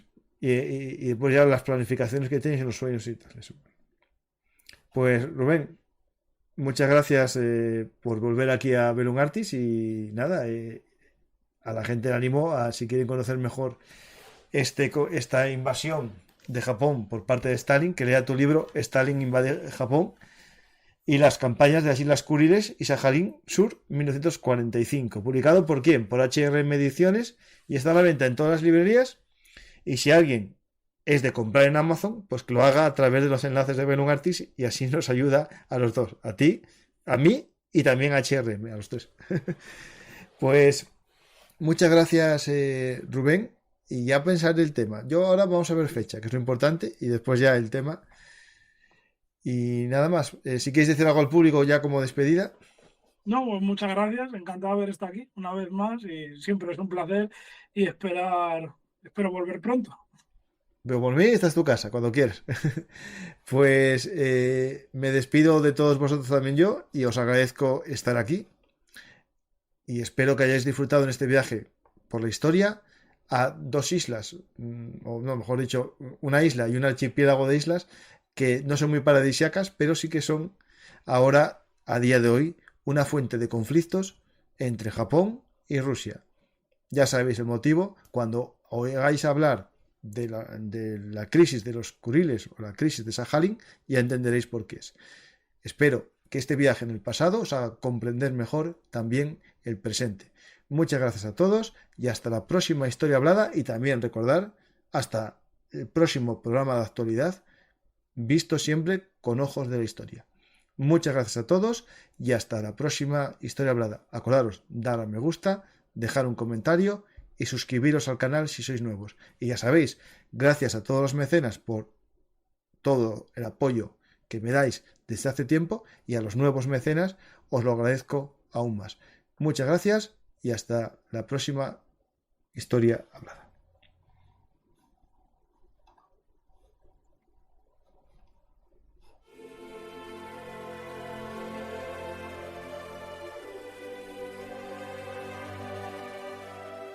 Tenemos grandes noticias.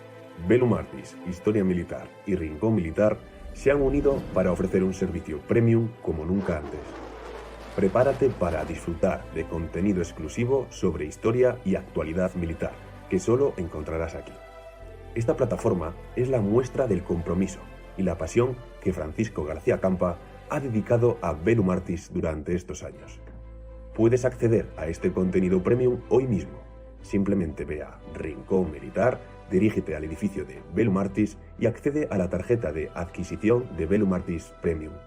Al finalizar la compra, utiliza el código de descuento que se proporcionará al final del vídeo y en la descripción. Obtendrás un gran descuento por ser seguidor de Velum Artis Historia Militar. No esperes más para tener acceso exclusivo al mejor contenido de la historia militar. Únete a nosotros hoy mismo.